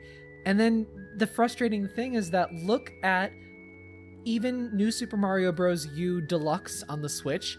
That's like the number 9 best-selling Switch game ever at like 7 million copies, something like that. A deluxe port of an old launch game for the Wii U that came out in 2012? And it's just like, it's selling gangbusters, so why would they release it at anything less than $60 as well? And so I'm not of two minds about this. I'm just looking at it from 2 completely different perspectives. The only mind I really am of is like, okay, if you're gonna release a $60 game, then release a double pack with like all the Wii U content plus the Wii game, and just put it in there just because you want to have customer faith, I guess, in your product, and just have like a good feeling as opposed to what we're feeling now, because it's only going to get you so far. It's a short-sighted thing. So I wish that they were just giving us a little bit more, because I haven't bought any of the Wii U port games except for Mario Kart, because Mario Kart has to be on your Nintendo console. Yeah, absolutely. And that's it, I think. You didn't do Tokyo Mirage? Oh, no, I did. I did do Tokyo Mirage, yeah. That's a Wii U port. That's true, but that's only because I love that game and nobody else in the world loves that game. No, I love it too. Okay, Barry does as well. So any of our lovely listeners, give it a second look. That is especially if you're thinking about Shin Megami Tensei 5. This Tokyo Mirage Sessions is out there and it's waiting for you. Yes. It's sitting there like it's hiking up its skirt. It's on the goddamn street corners right there for you. Now, what's even more interesting is if you look at the Nintendo of old, they used to go above and beyond when they would be bringing games over. And what I mean by that is, if you look at like Mario Kart Super Circuit on the GBA, which is a brand new Mario Kart game, but when you beat it, you can go through all the Super Nintendo tracks were included. A whole extra game. When you on the Game Boy Color, there was Super Mario Brothers Deluxe, where they redid Mario 1, added a whole bunch of new content like red coins and stuff like that. But then when you beat it, you got all of Lost Levels. They had the whole second game that's included. That's not so much, though, a Nintendo thing right now as I think it is a modern gaming thing. They hardly, and I mean they as in like any developer right now, hardly put so much effort into things that like only a slice of their players will see. It sucks, and I totally agree, but I just want to kind of like point out that it's like a major thing. There I agree with you, where it's more hidden. But if they said Pikmin Trilogy on the case, then people are going to obviously see that it's 3 games. I mean, it's not going to be hidden. It's going to be right there in the menu. Which games do you want to play? Yeah. And I think right now compilations are huge. Look what Mega Man is selling like crazy. All the compilations have done extremely well. Namco is always doing well with compilations. It was, and this is a prime example of, hey, we can do compilations of our games. They would sell gangbusters. Well, what if they did something? What if they released Pikmin 1 and 2 as a double pack separately? Like, bring that over there too. Yeah, then I would buy that. If it's $60, I'd be like, but... But what if they released that at $40 and Pikmin 3 at $40 and said, here you go, now it's $80 for the pair instead of $60? Easily. I'd buy it easily. Exactly. So they're still leaving money on the table, and all they would be doing was be a quick and dirty port that they could outsource. Yeah, totally agree. To me, it feels lazy. That being said, I'll still be picking it up to give Pikmin some love, to maybe get a Pikmin 4, and the fact that I've got to go for a full set, so I have no choice. Thank you, Nintendo. But I would have preferred to have the trilogy. And I don't think Nintendo is blind or deaf to this kind of criticism to it as well. So no, they're I'm not. starting to ask myself, other than hardware limitations, other than cartridge limitations, would it be too much memory to fit all this stuff onto one system? Like, all of those being set aside, I wonder if they are setting aside this content for later use. Like, what if they decided to come out with, we're going to start what if they start saying, well, hey, for the first time, we're going to let you purchase virtual GameCube games on the eShop. Never happening. No. If that ever happens, everybody all right. can cancel me like I'm pro Jared. It's Well, not look, happening on the Switch. I'm not. Well, I doubt it's going to happen on the Switch. Will it happen eventually? Possibly. Yeah, eventually. That's a different story. But I only say possibly because the Virtual Console is not even on the Switch, so the Virtual Console may be dead completely. I would love to eat my own words, though. I'd love to play Thousand Year Door on my Switch. Yeah. I mean, I just kind of want to give Nintendo the benefit of the doubt on this one. It's like, okay, obviously people are having this kind of train of thought to it. What's your reasoning? Why aren't you including these other games there? It's down the road, like you're saying, Galen, but it's really down the road, like 6 years down the road. It's not like a year or 2 years from now. It's far down the road. They're very stingy with their IP for very specific reasons. If they just, and Nintendo, if you're listening, please steal this idea. I'm giving this idea for free. You can have it. We've given a couple. We've given them a lot of ideas. If Nintendo were to just release a Nintendo Classics series and just bring over on the Switch N64, GameCube, Wii titles that didn't get a lot of, and just put them under that moniker. Sell them at a cheaper price. Sell them at $20. You don't even have to up-res them. They could just be like the exact thing on a Switch card. They would sell gangbusters. Thousand Year Door, Nintendo, Classic Collection, $20. People would go crazy for that. But here's what they can do with like GameCube games and up. They can remaster them in whatever way that is, because they're not super far behind in terms of polygon count, in terms of probably like data in their servers. So they probably have the original file, so they can up-res it to a higher texture, like 1080p or something like that. They can make more money at selling a remaster at $60 versus a $20 port thing.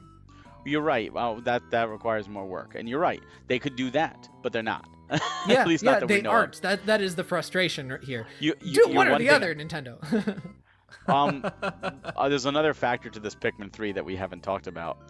Oh, Jesus. It was before this announcement on the Wii U eShop for $20.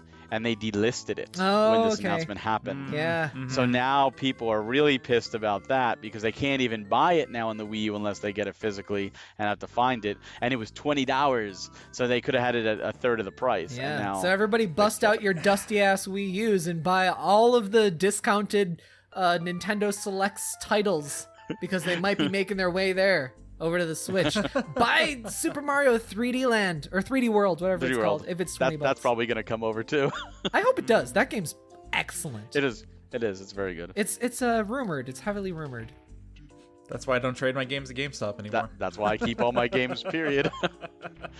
Okay. But it's one of those things that people are upset about. Yeah. Which I don't understand. Like, honestly, think of how long it's been since the original Pikmin came out. 7 If years. you haven't bought it up until now, what are the chances that you were like that day, oh, I think today's going to be the day that I'm going to buy it from the Wii U eShop People here. are probably just mad for the sake of being mad. It's Listen, the internet, of course. no, I don't know what you guys are talking about. I've never heard anybody mad for the sake of being mad on the internet. Everyone is very logical. Look at any comment section, especially of Nintendo fans. Everyone is Oh, just God. like the kindest. Oh yeah, just go to any direct commentary and you'll get the best feedback. Where's my Super Mario RPG? Hey, go. you reading my comments? Yes. Well, you've been playing Paper Mario. That's your Super Mario RPG, just without Mallow and Gino. Okay, gotta move on. Very quick, even though I said very quick about 45 minutes ago. No More Heroes Speaking of 1 remakes. was rated for the Switch in Taiwan. Okay. I am all about that. That is a very, very that is the hardest soft confirm ever for a video game is when it's rated in a ratings board. Yep. Also, the voice actor for Travis Touchdown of No More Heroes fame, he retweeted that as well. So it's probably coming to the Switch, which is excellent because the first game is great, the second game is great, third game is probably going to be great. That's probably going to be the consolation of No More Heroes 3 is not coming out 2020. Yeah. But again, I'm mad because it should be 1 and 2. It should be 1 and 2, you're right. It should be 1 and 2. But this is not a first-party title, so it probably won't be $60. So if But it's still. one on its own and it's $30 or even $40, I will consent because you know what? Suda51 needs more money. And just drop some names. That's what I told the man when I met him earlier this year. I was like, konnichiwa, bro. Oh, so you should have said, put 1 and 2, because then the whole series would be on the Switch, would be fantastic. It's always nice having a whole series on one console. Yeah.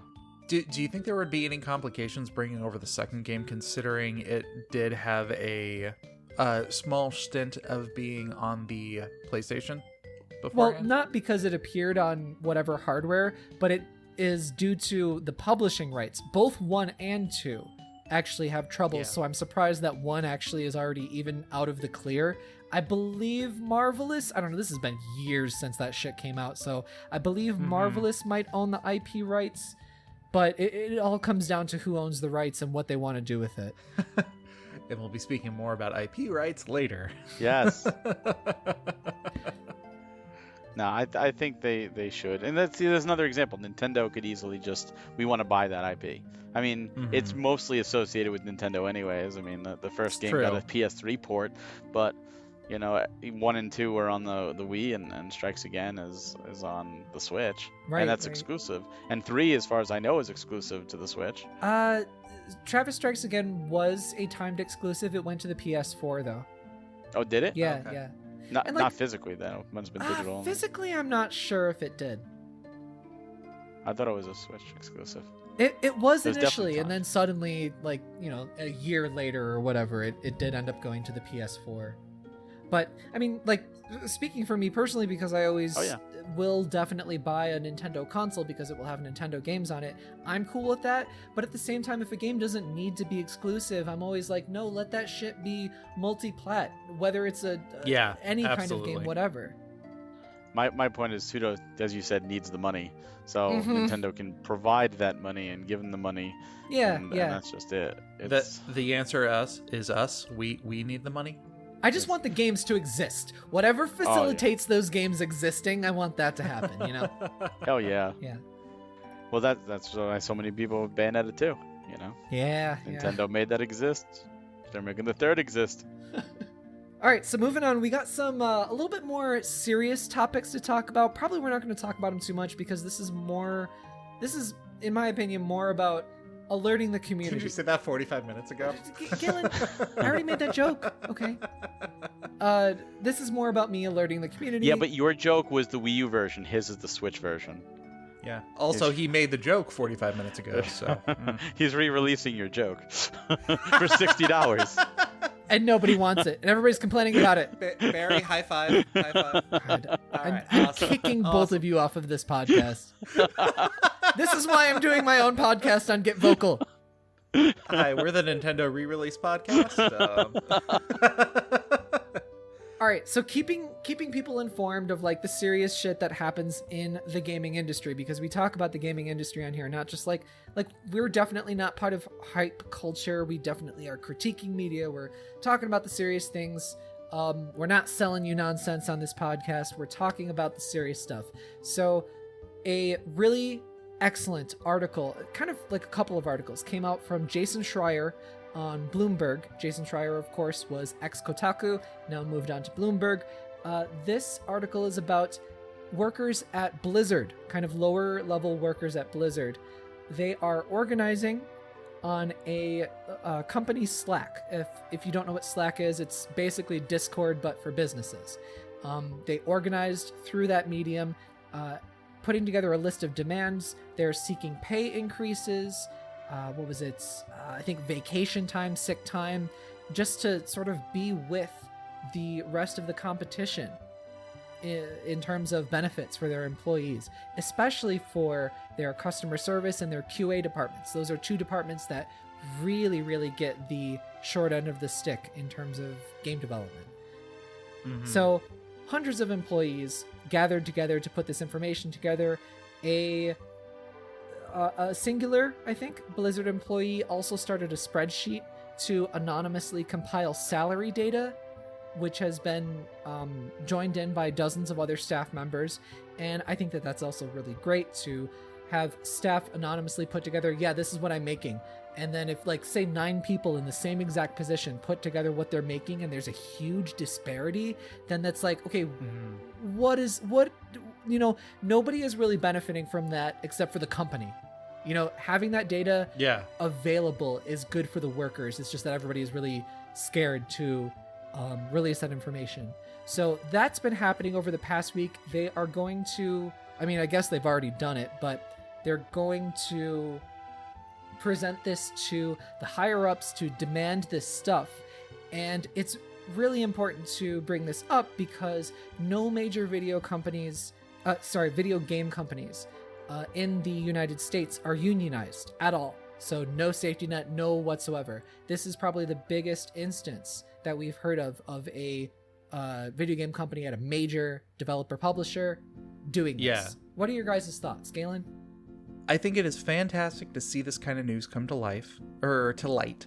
I really do believe that this is something that needs to be kept in the light, because I think this needs to be an example for more things going forward. Because I don't really think people understand how stressful it is for people who work in the video game industry, because a lot of the quote-unquote behind-the-scenes press and everything that they showcase in their, Bethesda doing we're a Bethesda employees, we're part of the Bethesda family in every single press conference they've ever done, which is just, if they're not paid actors, they're, being told, hey, don't crack by somebody off screen with a, knife to a puppy's throat or something. Like, sure, yeah, uh-huh. Wait, those reactions in the crowd as well, those were totally not paid. People's jobs were not on the line there. Oh god, that was so obnoxious at last year's E3. I'm so proud to be a member of here. Please let me eat and see my family. God, that's seriously what it is. I hate any time that like a company does that family nonsense. It's like, no, they're working a job because they need to eat and they need to live. Like, Yeah. Now, that's not necessarily true. There are companies out there where there is that family dynamic. They are, but they 100%. are definitely few and far between. It's just that Few and far companies between. really want to put on that air of we are a family. Of It's like, course. you know what? Pay your employees. How about you pay them a livable wage in the major cities that you are located before you start doing this family nonsense? And here's the other thing. I feel like it is such a non-starter to come out and say, yeah, I'm passionate about the work that I do and I want to come out with the best product as possible. No shit. Like, everybody who works there, if you have gone through the training and gone through the schooling to be able to learn all of these different skills, to be able to be proficient in a job that you are passionate about, of course you want to do your absolute best.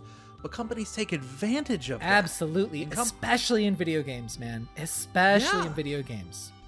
Because the turnover is so great. I mean, I know we're bringing up him up again, but look at any of Matt McMuscle's videos when it comes to the teardown on how so many different video game projects have come out with poor reception or just have been canceled because of really crappy business decisions by top-end executives. It's like rinse, who are repeat in it for a dollar. in terms of like what Yeah. went wrong at the employee level. You're totally right, Game. Yeah. So, no, it's great to see this kind of initiative being taken by people who are the most affected by this kind of stuff. And like just speaking as like one tiny cog in the video game development cycle as a translator, like none of the wages are very good because gigantic companies that are more profitable than they've ever been, and they're on an uptick to be even more profitable. They are exploiting anybody working in this field to be like, oh, it's your passion. You want to bring your passion to this. They are underpaying us so damn much. Like, I thankfully have never had this, but I have a mutual on Twitter where she started working translating visual novel video games at 1 Japanese yen per character. That is nuts. Like anything below 4 Japanese yen per character is too little. She did 1 Japanese yen per character for years. And like that kind of stuff is happening all the time. And that's only, and like, for example, going back to the sharing salaries, that is only benefiting the workers, because then everybody knows what everybody's making. Everybody knows, okay, median wise, this is what we should be in the range of making. And Yeah. it's so disgusting because like we're talking about Blizzard here specifically. Blizzard's CEO Bobby Kotick is listed among America's most overpaid CEOs in the nation. Not just in the video game absolutely. industry, among the entire nation of CEOs. He got a $40 million bonus last year. Not even his salary. His bonus was $40 million.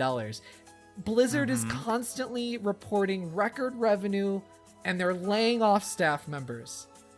It's just keeping the rich richer, and it's disgusting. It's not a sustainable way to continue creating video games, and like that's why I'm bringing this up on the podcast.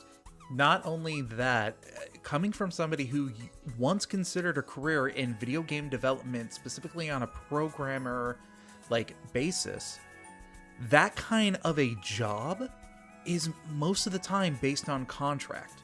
You work for a single project, and then depending on how that project goes, that's something that you can or can't put onto your resume, and that's something that's going to affect you going down the line. Exactly. You are basically project to project. You are unemployed in between those projects, and just like you said, Galen, it's the same thing for translators. Sometimes we can't put that on our goddamn resume. Exactly. And if you are someone who is lucky enough to get in with a company that will hire you as a permanent employee, most often places like EA and Activision and Ubisoft and these kind of places take advantage of that. But no, they take advantage of that kind of thing because they're offering job security of, hey, even if this game bombs, we'll keep you on for another game. You might not be making, as much as some of our other contract work, but hey, at least you still got a job. Oh, that's so disgusting too. Now, go make Imagine Pets 3. as people who are adjacent to the video game industry or even just players of video games, all of us should care about like just workers getting taken care of and people being treated fairly, so that way more creativity happens, more people Absolutely. make a living off of this, so that way more things happen. Yeah. Yeah. I mean, I was just staying silent, letting you go because you were just on a roll. Sorry, we were And- definitely on no, roll. everything you said, I echo. Anytime I hear about disgusting practices like this, I always revert back to Team Bondi with LA Noire and the horror stories that I heard about the developers couldn't see their family for like 6 months, and they were like underpaid, and like they were working all day every day, and like ridiculous conditions, and then they were like all fired or something. Like it was just terrible, and that's the thing that is so bothersome when you have a CEO making millions, and the workers who are actually doing the work can't even survive. It's disgusting. It is truly disgusting. And yes, you know, you're doing a lot of great stuff. You're doing the management stuff. Do you deserve to be paid more than them because you're running the boat? Sure, I'm not saying you should be paid the same, but everybody should be paid what they're truly worth. And then you have instances like with Naughty Dog and like The Last of Us, where it was like, we're going to pay you less, and then if it gets a good Metacritic score, we're going to give you a bonus, and that's going to subsidize. That is terrible. Gross. That is disgusting. A bonus should be on top of it. Yeah, Gearbox was notorious for that, especially when Borderlands 3 was coming out, which, Yes. you know, I was really hyped for that game, and if I knew then what I knew now, I would have, you know, thought against my pre-order that I was making, because... And like, speaking as like guys in their 30s who play video games, when you hear that kind of shit, like it kind of taints your video game that you want to play a little bit, right? Yeah. Because here's the other thing. It's terrible to wrap all of this negativity and filth and just disgusting nature in a product that, again, people are actually passionate about. Yeah, it's easy to go ahead and boycott a game and say, hey, no, I don't approve of your practices because you don't pay your employees, and that's a load of crap. But you're also, at that same time, needing to spit in the face and on the shoes of the people who put in and endured that hardship. But on the other hand, if you say, you know what, I want to support them because I really enjoy this, I want to see more of this, these developers did a great job, they're not the ones who are profiting off of that. Yeah, that's the worst part, is that they're really putting in all this extra effort. They're the ones staying up the nights. They're the ones, you know, making the game the way it is that you enjoy. They're making that million seller. They're making that, you know, 10 out of 10. And they're getting paid like they just made, you know, Troll and I. And it's like, it's like, come on, these people deserve, and that's why so many are leaving big companies and they're just doing indies. You know, they set their own price. They can run small. They don't have a huge overhead, and they can do what they want to do. They can follow their dreams. They can make the other thing is, a lot of these people are making games they really don't care about. Like you just made that joke, go make Imagine Pets 3. A lot of people are told, here's what the project you're working on. Even if you don't like it, you're stuck making it. Oh, and here's the deadline. You have to rush. Especially when you're in the quality assurance and the game tester industry. And for the sake of, you know, moving the podcast along, I feel like this kind of links to it. Like, yeah, I mean, I hope that the developers get paid, because some of them don't. Some of them just straight up don't get paid for the work that they do. Like with the Aeon Must Die game. Yeah. So There's a good transition there. Good transition, Galen. So once again, just before we move on, very sorry to bring up, you know, bummer topics, but we want to keep the people informed of just what's going on in the industry side too. Yes. So with Aeon Must Die, this is a game, it was announced before, but it was kind of brought to the forefront with the, State of Play that just came out. So it is basically it's an anime brawler. And it looks great. It looks really good. I think it's just had a lot of really good feedback for about a minute. A very, very dark, very red, very, like, the colors are very on the more grim, I would say almost metal-esque format. Yeah. With the palettes that they choose. It's very like sci-fi, anime bullshit. I love my anime bullshit. Anime bullshit's the best, man. What was that game that came out? Azura's Tokyo Wrath. Mirage Wrath. Sessions. Not that one. Oh, you mean Azura's Wrath, the game that Capcom put out that made you buy the ending with DLC? Yes.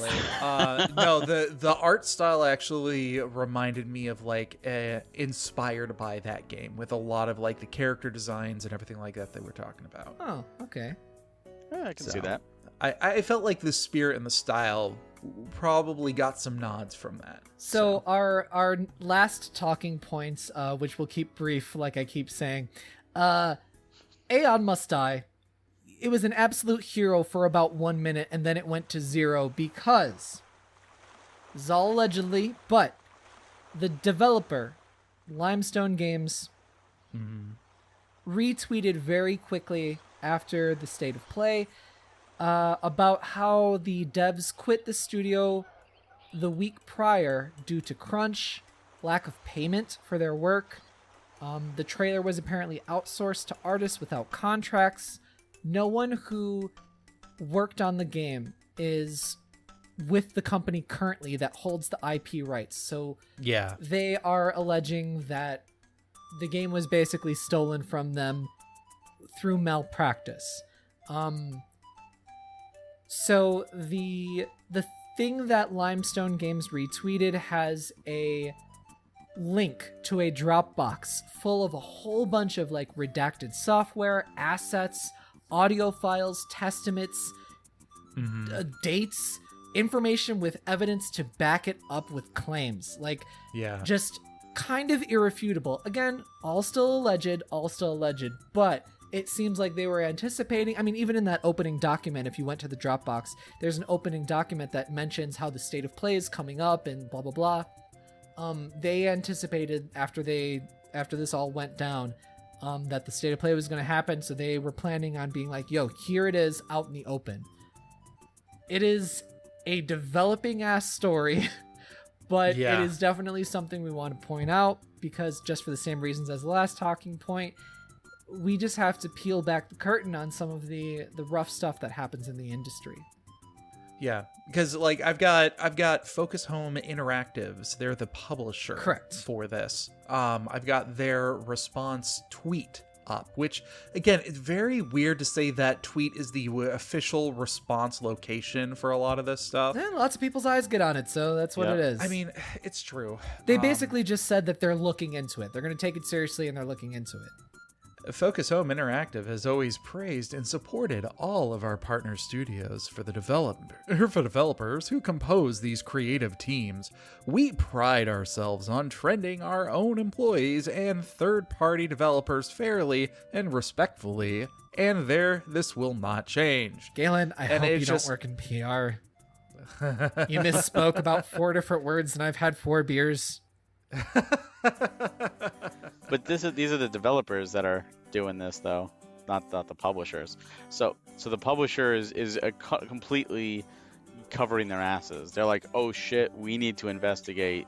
We can't put out an official word based on allegations, but they have to have a response, because if they don't say anything, then they appear guilty. So if they're not the ones at fault, they had no idea this was going on until we all knew what was going on, then they're of course going to give a PR speech and they're going to look into it. They're not going to instantly say we're dropping this game or we're dropping, our ties with those developers, because again, it has to be investigated. The whole fact that this is even a thing, though, is disgusting. Not only were the people working for free, and I understand, like with a startup, a lot of startups, if they're small developers or something, you do have to put in the extra work at the beginning for zero pay just to get yourself off the ground, and then the money comes in. That's in almost any field. That's understandable. But then to not get anything after all this time and then have their IP, their creation, stolen from them so that they can't do anything with these characters, these assets they put in all this time and effort into, is heartbreaking. And if the game does come out, it's going to be a shell of what it would have been. Well, here's the other thing. This publisher is also known for doing this kind of stuff. They've done this before. Are they? Yeah, on this Reddit post, I'm looking, or not Reddit, Twitter post, one of the commenters actually just called them out, and it is a signed document from the makers of, I think it was a couple of the Sherlock Holmes video games. Sherlock Holmes and the Sinking City series. They had Focus Home Interactive as a publisher, and due to IP, ownership, they basically pulled all the games and made it so that these games were unable to be sold. Oh, I don't think that this was Sherlock Holmes. This is ringing a bell. I think that this is a separate thing, and it's one of those Lovecraftian games. Is that right? As it stands right now, the only game left is Sherlock Holmes Crimes and Punishment, which only has until September 29th. It is possible that it will be taken down at this date or earlier if nothing is done. Okay. It's basically a letter from Frogwares, the developers of the game, who are like, hey, you guys are basically stealing this IP and holding it for ransom because you're not getting what you want, and we have no say in what's going on. I'm wondering if this That's is like terrible. 100% legal of the publisher to do this, but they have a really shitty, awful clause in whatever contracts that they have boilerplate for their developers Yeah. to sign with them that, can easily get looked over if you don't have a lawyer, which is taking advantage of small developers, where it says, if you sign this contract, we own all of your rights for X amount of years or for X amount of things, as long as there's a release or whatever the hell. And that's just purely taking advantage of small developers. Yep. Breaching topics a little bit, we've also seen this kind of really scummy attitudes with a lot of like MCN networks when it comes to content creators on places like YouTube. The whole thing with Defy Media, like a year or two ago. That's basically what's going on here. Like, these publishers are like taking all of the IP ownership, regardless of the original intent and passion of the original content creators. And Yeah. that's horrible. I mean, I feel for all those that have lost, their own IPs, especially when you see afterwards, usually the company will leave, the developers will leave and go off to do their own thing, and then the IP owners, now the publishers, will go ahead and task someone else with making a new game, and it turns out to be really crappy, but it's still using and butchering the old IP. Yeah. And one That's the immediately comes worst, to too. mind right now is Harvest Moon. Yeah.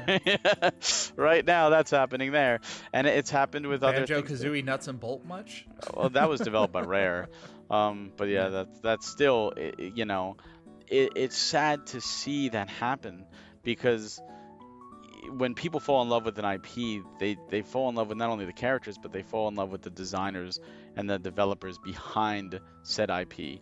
They are the real spirit behind the wonder. It's like when Microsoft bought Rare and like all the people left Rare. They got Rare, they got the IP, but none of the charm that made those games, which is why so many of the Rare games have sucked since, because it hasn't been that team. They a lot of them went to other teams like Playtronic. They made that, and the Ukulele and stuff. You could see more of the love in those games, and that's just it. Yeah, if you're gonna take advantage of an indie studio, of a startup, then you're scum. If you're gonna not pay your employees to develop games for you, then you're scum. Yeah. Unless everyone's on the same page. If you're like 3 or 4 people and you're just getting together and you're gonna make a game and you're gonna get paid when it's done because it's a side project for you, that's fine. That's going in understanding. But if you're with the understanding of, hey, I'm gonna get paid for this is in the contract, and it's all up front, and then you breach that contract, that's just, it's terrible. Yeah, anytime that there is a contract involved, lovely indie studios, please, even though it costs money and it's like a pain in the ass and it might seem like it strains the relationship a bit, get a lawyer to look over your shit. Because I think any publisher or, other party in your agreement, if they are hurt enough by you pulling in a attorney to read over the contract, if they are hurt that much, then that's indicative of maybe some Huge red flag. Red yeah, flag. that's maybe some ill intent or something like that. Yeah. And there's a lot of publishers out there, so Yeah. Absolutely. That's There's the so many devil's- good publishers out there too, so just be real careful. Most of them partnered with Nintendo. yeah. Bringing it back around. Sure. What is this called? This is a Nintendo Everything podcast. It could work that way. I think this is the Three Desperate Weirdos podcast. Basically. Basically. Join us on Get Vocal Fridays. My kind of show.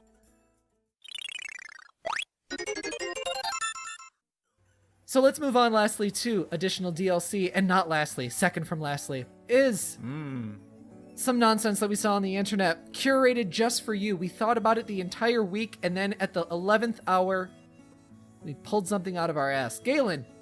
I've got a roulette wheel that I just kind of spin, and it's like, yep, that's the one that I'm doing today. Speaking of your crack, what do you have to show today? So this week, I'm going to recommend another podcast. This is the Talkcast Pod Show. This is done by a terrible name. It is. I like it, to be honest. Is it? Wait. Is it a game theory thing? No. This is actually done by the guys who do Team 4-Star. This is their podcast that they come out, Dragon Ball Z Abridged, that kind of a thing. It's really the whole spirit of the podcast. It's a very chill kind of environment. It's a little similar to what we've got going here, just not so much on a critical sense. It's more of just guys sitting around talking about, various topics. Like they pick a topic and then they just kind of like see where the conversation takes them. This particular episode that I'm recommending, however, is Ghost. They're talking about Ghost of Tsushima. Keep that in the podcast. Take one. All right. No, it's just great because like why did they choose that name if like typical Western tongues don't pronounce that very well? Like, why do they choose that name? Pretty much. I don't know. I particularly like this episode, though, because they actually brought on the content creator Gaijin Goomba on. Oh, I like who on his own show, he does a lot of video game analysis and then relates his own cultural viewpoints and elaborations and explanations to the aspects of those games. So, very informative kind of a thing, but it was interesting to hear his takes on the Ghost of Tsushima game, because he went into a lot of, the area that the game is based on, some of the aspects of the fighting styles within the game, the difference between what it meant to be a samurai or a ronin versus a ninja, and why they shouldn't be as glorified the way that they actually are. I found it very interesting while listening. Oh no, it was very much a critical look at there are a lot of aspects that are not accurate on this, but I'm willing to give them a pass simply because there is an element of a suspension of disbelief in here. That's the problem with me in Ghost of Tsushima right now, is that it's definitely like the most homage of like samurai culture from a Western lens, but they're playing it just too close for me, just speaking for me, too close to the historical aspect. It's not historical fiction enough for me, and it's definitely not fantastical enough for me, and I wish they would have went that direction more, because right now it just feels too much like a historical property for me. And then when I see shit like it's set in the 13th century, and then they're composing haiku, which didn't even exist until 17th, 18th century, I'm just like, oh my god, that frustrates me so much as an academic. No, it was an interesting show to go ahead and listen to, and I like some of the tidbits that they actually brought in the cultural opinions that they put in there as well. So I recommend giving a listen to it if you are interested in the game itself. I will say it is relatively spoiler free. I have not played the game, but I did not hear anything about the game that I felt was spoiled for me. Cool. Yeah. So actually, on that same note, I am also recommending a Ghost of Tsushima adjacent information, additional DLC. This is content. This is an article that I meant to recommend maybe 2 weeks ago, definitely last week. So I'm finally recommending it. This is by my boy Kazuma. He is a excellent writer, and this is exploring Ghost of Tsushima, Kurosawa, and the political myth of the samurai. It takes a very critical look at what kind of culture Ghost of Tsushima and similar media propagate, I suppose. And while Kazuma is he praises Ghost of Tsushima in a lot of different aspects, he doesn't think that it was made with any malice or ill intent. He definitely points out some of the things that are like, hey, this is like right in line with far-right nationalist Japanese thought processes. And he's actually, because this article came out like at least 2 weeks ago, he has actually been like kind of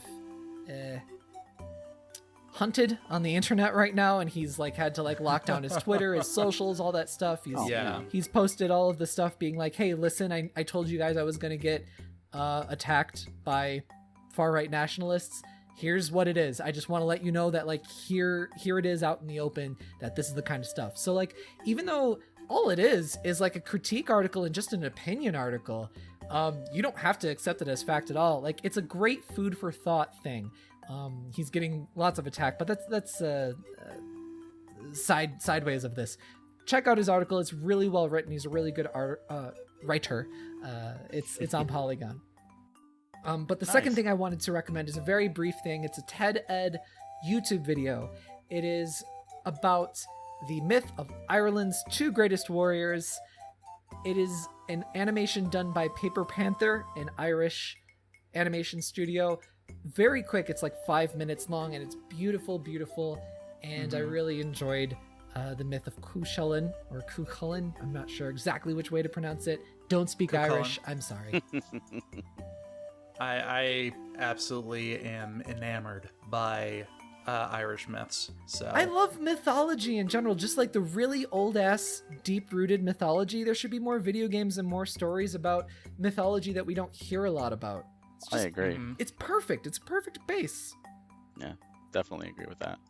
I recommend this before, but if you haven't seen it, Oni, you should totally watch Song of the Sea. It's the Netflix show that it's the movie that I recommended a couple of days ago. It's a lot of that kind of like Irish mythology and Scottish mythology kind of rolled up together. I think it was done by an Irish animation studio as well. Ireland has a lot of animators, like not only animators, like people coming out of it, but they also have like a lot of tax breaks, I hear, for animation. So a lot of like American animation will even be made physically in Ireland because they have big tax breaks for them. We have a few very lovely Irish animators who listen to our podcast, and I love them. That's awesome. Excellent. That is awesome. Barry, how about you? Do you have anything to recommend? Yeah, well, I mean, I'm gonna Sorry do to put you on the spot. No, I remembered from last time, for sure. But yeah, it feels like a lifetime ago, really, with everything that's gone on. But of course, I do have to do a quick self-plug, of course, to my Nintendo Fuse family, over on nintendofuse.com and on YouTube, with our own podcast and with some of our videos, like our industry talks, where again I talked with Dodo Peak recently, and just some great content. We're always trying to put out some fun stuff, and on all podcast channels, Switch Mania Playcast as well, if you enjoy listening to some more weirdos talk about the Switch. In terms of what I will push out, other than that, is something for that's happening actually next week. So if you're listening to this on Sunday, literally happening the day after, a good friend of mine named Dan Butchko, he's the CEO over at Playcrafting. I just actually did an industry talk with him. Playcrafting puts on a show every year called Play NYC.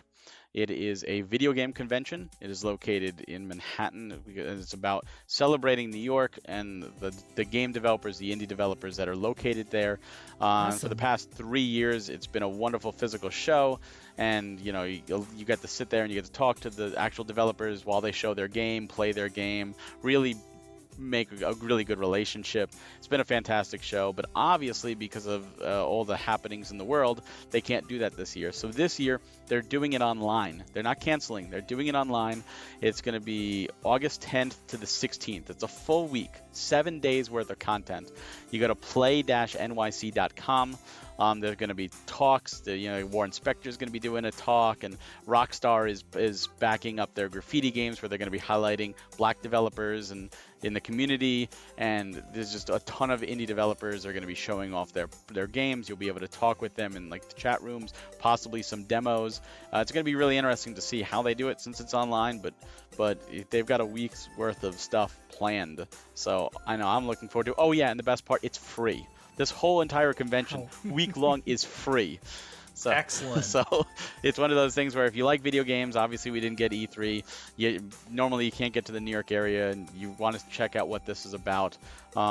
Really great group of people. They're not collecting a dime for this event. They're putting on this event, and they're doing it free just to help highlight those indie developers, just to help the lower people.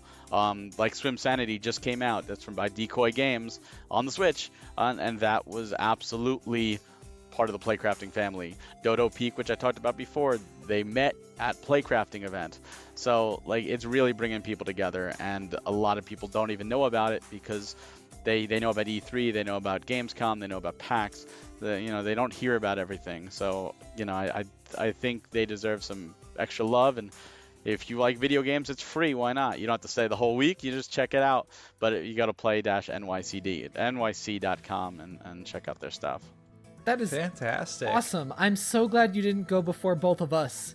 Because that was so important.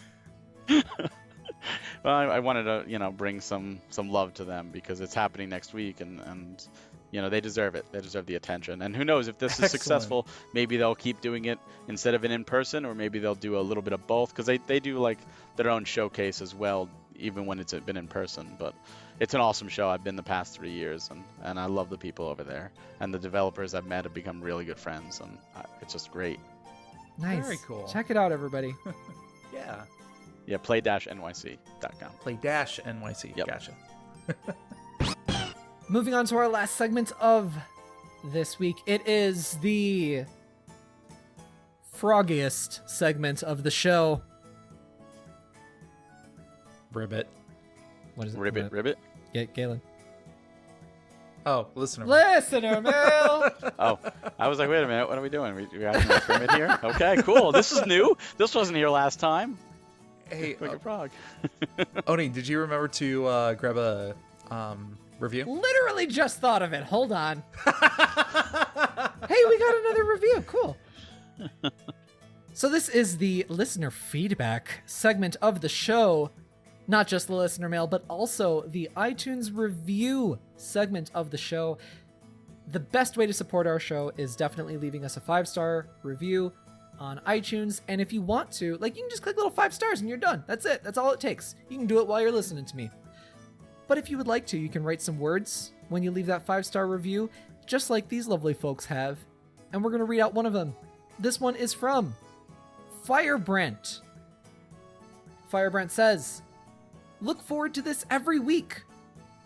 Oni and Galen do a great job delivering interesting and fun podcasts on everything Nintendo and more. Every week, they will keep you coming back with more enjoyable antics and commentary." Thank you, Firebrand. Aww. Thank you, That was so Firebrand. sweet. I like how he put the Nintendo everything in there, but backwards. That was really cool. He's excellent. He's really great. Mm-hmm. Mm-hmm. And Galen, we also You have know who else is excellent? we also have the listener mail. Yeah. The tried and true. The best way to contact us.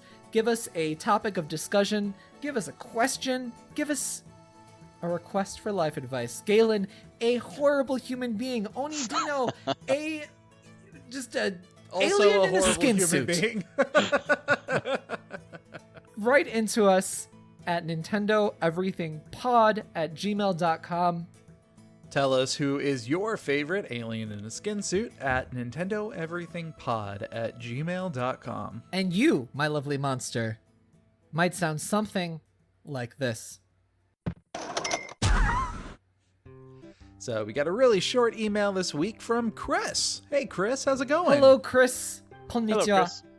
Chris has written in a couple of times as he writes to us today. That was the sentence. I made that work. So awkward. Just everything about you. Remember when Oni said, go and buy this game, and I did? Then, because I didn't get around to playing stuff, I forgot I had it on a shelf, then bought the digital version on sale a week ago, then found my unopened copy, then found out they don't make physical copies anymore and people really want it, then I sold it on eBay. Remember that? What? Fork truck you too, Galen, in the nicest way. What game was that you're talking about? Atelier confused. Riser. Atelier Liza. Confused by this email, Chris. Very nice. Chris sent us a screenshot of, I assume like it was still going on at the time. He put up on eBay his physical copy of Atelier Ryza, and he set it up there. He was an honest ass dude, completely sealed and everything. He put it up there for $60, and a bunch of people bid on it, and it was already at like $90 something at the time. So I hope Chris made a bunch of money on that. Yeah. Paid for his physical copy and part of his digital. Actually, by now it paid for both of it because it was on sale on the Switch digitally for like $38 maybe. So like, There you go. he probably got that game for free and then made some money. So listen to Oni Dino when it comes to buying anime bullshit video games, because I'm always right. But he... You have no argument. I'm only right. Yeah, that No. in fact, that game, the developer or the publisher stated that there's PS4 reprints just came out, but they have no intention as of now to reprint the Switch version. That was Hot Koei damn. Tecmo did that one, Nice. right? Yes. That's a rare one, yeah. Yep. Yeah. So, Not to I'm gonna- not to name drop, but I met with the developer of Atelier Rise you're shameless. a few You times. are shameless. We Shameless. talked about it. Yeah. We talked that's about okay. thighs. So- we did. I'm jealous. Okay, so there. So I'm gonna wrap this up into a question of my own. Have either of you two ever accidentally purchased a game that you purchased previously without realizing? Absolutely, 100% yes. Of course. I feel like you I have was- like a spreadsheet of your shit, though. I feel like you know you're what? really. First off, I do have a catalog of everything. This was the reason I started doing that catalog because I wound up going to like GameStop and buy two get one free, and I was like, oh, this game I've never seen this before, so I grab it and stuff. And I come home and I'd start cataloging them, or I wouldn't catalog, I would go to put it on the shelf, and I'm like, wait a minute, I have this already. Why did I have to go return it? So I'm like, I got a catalog. But I'll be honest, even with a catalog, I've still bought duplicates just because when you're looking through a list, sometimes you just miss it. A, you miss it, and B, the catalog I use, it's like connected to a database. So if someone were to put up, let's say Cold Steel 3, like I want a catalog, and I look up in their database and there's Cold Steel 3, and I click add, the person who put it in may have put it in as Trials of Cold Steel 3. But in my catalog, I put under Legend of Heroes, Trials. So then if I'm like, oh, did I get that? And I look under Legend of Heroes and I see there's 1 and 2. Oh, I guess I forgot to get 3. And then I go, wait, what do you mean it's already in my database? And I look through and I'm like, oh, it's under Cold Steel. Oh my God, however these other people who have added to the database decide to, filter it. So it's like, all right, so Everyday monsters. Yeah. Everyday Yeah. monsters Yeah, just true. infiltrating your database. True. So it's Yeah, one of those things where, yes, I absolutely have. It's a pain, especially if it's, one of those like, oh my God. But there are a few times I've done it on purpose, like if I see a rare game, for stupid cheap. Like, Yeah. here's a rare game for $5, and I'm going to grab it and trade away. but that's an intentional Yes. thing on there. Like for me, it's the digital copies of games that always get me. They always get me. I've had the PlayStation Plus membership since the PS4 first came out. So every single game, whether or not I wanted to play it or not, that they have given away for free, I've went ahead and at the very least add to cart, buy, maybe I'll download it later. Yeah. So a game that I played recently, Child of Light, I got it for free on the PS4, and I also got it when it was on sale for the Wii U, which I had completely forgotten about. You mean the Switch, and don't I you? also And I also got it for the Switch because I completely forgot I had it on the other two. So I've gotten Child of Light like 3 different times. Well, see, in that case, I don't count that as a duplicate because you're actually getting different versions. See, I have different versions of the same game on purpose, just as a collector. It's like, all right, I have. So sometimes there's differences between the versions, either exclusive content or developed by a different developer, so it's almost a different game entirely. Especially going back to you mentioned Genesis before and the Super Nintendo, some of those games were entirely different even though they had the same name, so it really was 2 different games. I'm talking legit the same game on the same system. Oh, okay. Like legit double. Barry is definitely a hardcore collector, I would say, at least in the company of Galen and Oni Dino, because neither of us are collectors, I'd say. Like Child of Light, I got the Vita was the only physical, so that was the one I got. But then they made a Switch one, so I have it on Switch as well. Didn't they have a PS4 only physical? In Asia? It never. I think it was maybe China only. It never came to America. Really? I swore that when the when it launched everywhere on the Wii U and the PS4 and probably the Xbox, I swore that the PS4 had a physical limited edition version. No? Only US only got a you Vita would know version. for sure. I've seen the Asian English version of it. I don't have it, but that exists. But PS4 didn't get it. It was just Vita, and then Switch has a physical now. Yeah, it was really weird. Is it bundled with the Valiant Hearts? I think. Yeah. Yeah. Have you ever gotten an amiibo that you already owned? No, because I got every amiibo day one. Oh, So, nice. So shit. That does it. Well, I guess this is real gamer royalty over here. Galen, you're faker than ever. I guess I could say I got doubles when dealing with the cards because you had no choice. I bought a box and then I would. Those trade. don't count. I'm not counting those guys. They count. They're amiibo. I mean, come on, you gotta go ahead and get the Japanese exclusive amiibo and stuff like that that only came out there. I am sad that the Monster Hunter stories never went west. I had to import them. They're fantastic too because you could change the riders out. It's so they're cool. cool. I liked So that cool. game too. So cool. I expected them to come. Them and QB never came over here. Really? Yeah, that one was really pushed too. Japanese. In fact, that one's worth a lot of money now because it was Japanese only, and they never printed it anymore. I'll bet. Yet the one I imported because I didn't think was going to come here was Famicom Rob, and sure enough, that one came here. Oh, yeah. Well, that was a good choice. That was an educated guess on your part. Yeah, I figured that's not going to come. I still need to get the Japanese Mega Man. The Japanese Mega Man.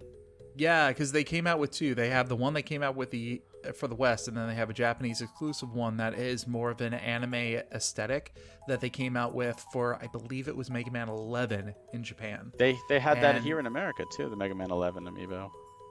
I think it's the same model. Yeah, I might be wrong. GameStop had it as an exclusive. It was the bundle. Oh, okay, that's why. Regardless, I definitely need to get a hold of that. That's an awesome one. Yeah. Oni, I know that you've been relatively silent this entire time. Have you ever repurchased a game that you had before? No, I have come close though, because I'll see in a digital sale oh shit, look how cheap that is. I should buy that. Wait, I own it physical. I just haven't played it yet.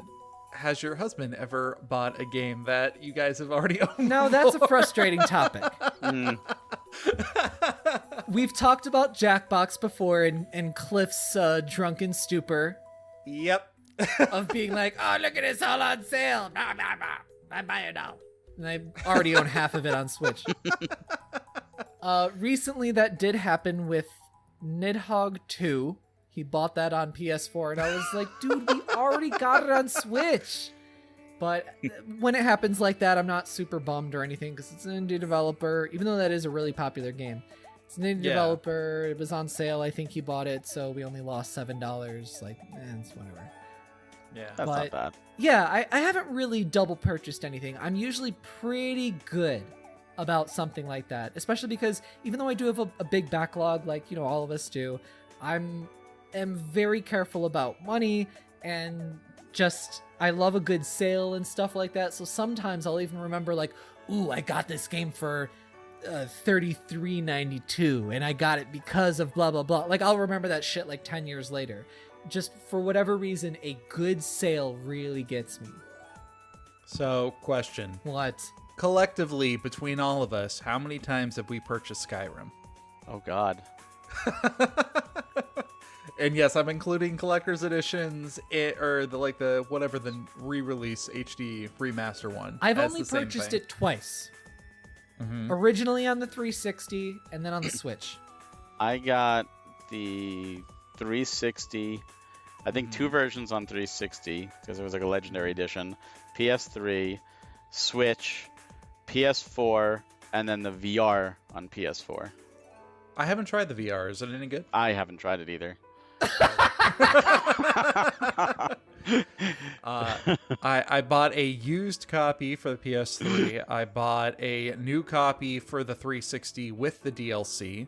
And then I acquired a copy on the PC because I was working for Best Buy and I managed to finagle a free Bethesda reward program. You stole going it. on there. You stole it. You stole It so was not much. a stolen thing. Bethesda had a website where I you would go on. acquired. You used the word acquired and Because fandangled. it- You stole that shit, you bitch.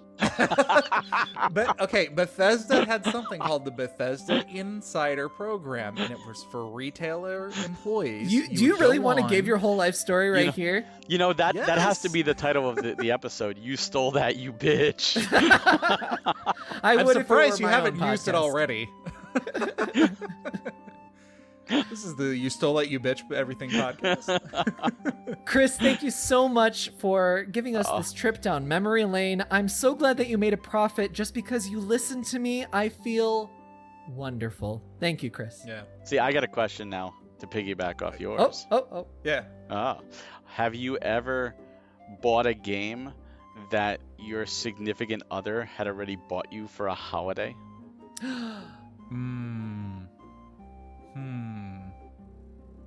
No. I think I have ducked out of that one. I'm pretty sure I have. Oh, Barry? you're both lucky. I have.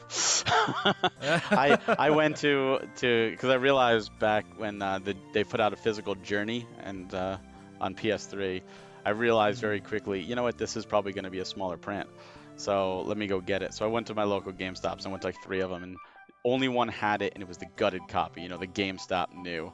Awesome. Oh, I hate great. that. So I'm like, all right, you know what? I'm just gonna get it. And I came home and I put it on the shelf and I was kind of complaining about it. Like, yeah, it kind of sucks. And my wife was like, you should take it back. I'm like, but it's a hard to find copy, you know, and at least you should take it back. I'm like, no, I'm just gonna suck it up and keep it. So, you know, I don't think you understand me. You should take it back. And like staring at me, and I'm like, oh, I'll take it back. You know, it's completely accidental, but you can see like the frustration. Like, I got this for you. I'm trying not to surprise you that I got it for you. Take it back. You know what, though? That's better than them not knowing it. Oh, yeah. And then they give it to you, and they're like, oh, I'm so excited to give this to you because I know you're going to really appreciate it. And then you open it, and you're like, ugh. Like, I already own this. Oh, no. Like, that's the worst spot That's the to ever worst. be in. Now she got smart after that and started looking at the higher end. She knows like in the higher end stuff I'm probably not gonna just throw down the money on. I'll go more for like the cheaper deals. So like 1 year she was like, oh yeah, here's, you know, your gift, and it was like a bag with like 3 things, and I open it up and it's like, oh, here's a PS4 game and another PS4 game, and I'm like, I forgot about these. She's like, yeah, they were on your wish list. I'm like, I don't even remember putting them on my wish list, but cool, okay, thank you. And then I open up the other one, and it's freaking Snatcher on Sega CD, and I was like, whoa, you know, like, holy crap, you know, Nice. mic drop. I'm like, okay, you win Christmas. Wow. For those of our lovely listeners who do not know, like, Sega CD games in general are a rarity, but Snatcher is for sure. And it was the U.S. version of Snatcher too. What's that? Sorry. It was the U.S. version of Snatcher. You know. Oh, no way. Yeah. Wow. So I'm like, holy crap. Yeah. Like, what? Notoriously limited print. Yeah, so it was one of those like I'm speechless. Like, okay, so like that's what she does now. Like I'm just like 1 year she got me like a boxed top loader NES, stuff Oh, like that. cool. Like, oh wow, like where did you get this? That's more her avenue now. Like, let me go for stuff that I know he doesn't have, not like the this game is now $10 on Amazon kind of deal. Yeah. Like, I'm gonna go big or go home when we do Christmas. So it's like, all right, Mhm. that's a safer bet. Because if I bought it, she would have known. Like, whether I showed it to her or not, she would have seen that bill and been like, what'd you just buy for like $1,000? Yeah. I was gonna say she looks at the credit card receipts. Oh, of course. Yeah, you gotta. That's called marriage right there. You don't get that privacy anymore. Mm. Oh, So, Chris, those are- thank you again very much for sending us an email.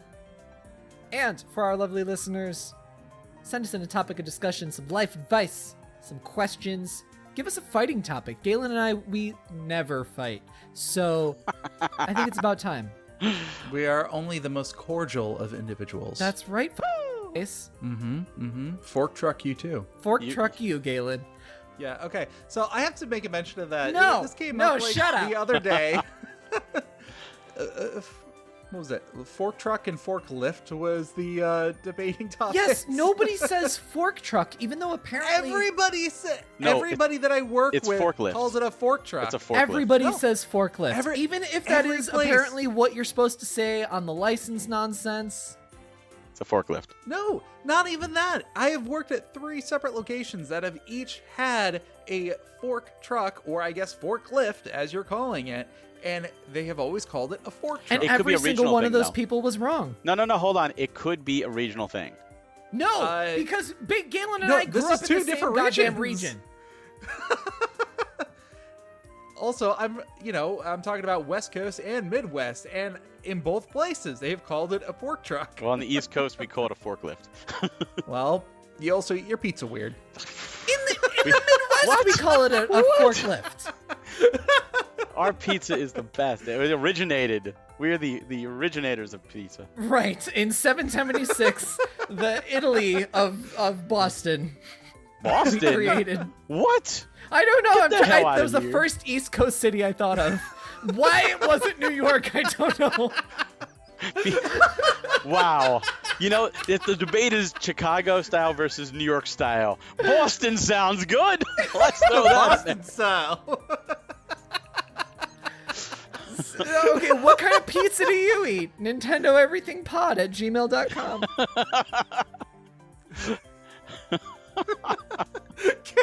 Can that be the episode title? What kind of pizza do you eat? No. Only because you wanted it. If you did that as a title, there are some people who will instantly know that I'm on this podcast. No joke. When I was talking with Dodo Peaks developers, they were like, "We should make a pizza podcast," because we just started talking pizza. Like, it's The Pizza Everything Podcast. The pizza everything. I like that. Today's episode, Boston. Is pizza a sandwich? Galen, No. No.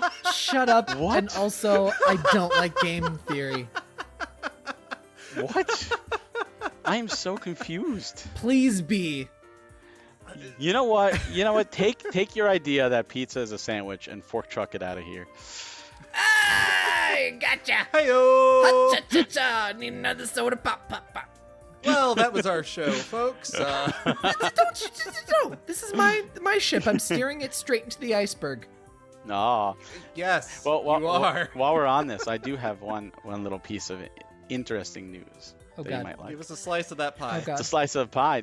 I can't say what it is, but I can tell you that there will be an announcement next week, and it will it be Jackal? related to the Switch, and it'll be pretty big, and you will find it out on social media. But the announcement will go live next week, and who knows, you might even be talking about it on your next episode. Look forward to the Nintendo socials. Absolutely. Neat. So what's coming up, what's coming out on NintendoEverything.com? 24/7 news, reviews. Is it Mario RPG? Shut up. Translations. Interviews. We are doing so many interviews this Is it week. Mother It's 3? crazy. Check us out, NintendoEverything.com. Stay connected to us on Twitter at nineverything. Our YouTube also, do not forget, youtube.com/nineverything. And then for our socials, stay connected to me, and then we're going to do something on Get Vocal. Stay up to date at Oni_Dino on my Twitter. Galen. You can always find me on Twitter at Mobius087. I happen to post a picture or two of that controller shell swap that I did, so threw that up there recently. Riveting! Barry, thank you so much for being here. Where can people find you on the internet? Absolutely. You can find me on Twitter at Hawk Hellfire, where I'm always sharing new game announcements and other news, and definitely sharing some stuff from Oni as I see it. You can also find me at nintendofuse.com, on YouTube at youtube.com/nintendofuse, and where every podcast is listenable, you can listen to me at Nintendo Fuse Podcast and on the Switch Mania Playcast. Neat. Wonderful. This was such a long episode. However, I feel like I'm not going to have to edit too much of it. That's good. There was only a couple of times that Galen said a whole bunch of disparaging thing about women. Galen does notoriously hate women. Yeah. You know, there was that one time that I talked about a controller basically being a set of anime characters' titties. Oh, wait. Are we supposed to hit stop recording, or should we just keep recording this? I don't know. Honestly, at the end of these episodes, it's so hard to end them. I have no idea how to do that. I'm like a doctor looking at a lump. I have no idea what I'm supposed to be doing here. Barry, thank you so much for being here. Galen, as always, you're a pain in my ass. It's been a pleasure. Thank you for having me. Thanks a lot for coming on, Barry. It's always nice to have you on. I love it. I'm here Lovely anytime. Oh, sorry, go ahead. No, it's okay. I'm used to being interrupted. It's okay. No, I'm saying I'm game anytime. Game? Yeah, see? I'm a video game anytime. See? Oh my god. Lovely listeners, stay tuned for us next week. Until then, for everything Nintendo. Stay tuned to Nintendo Everything. Bye-bye. Bye. Adios, everyone. Now we can hit stop. Don't call it a comeback. I've been here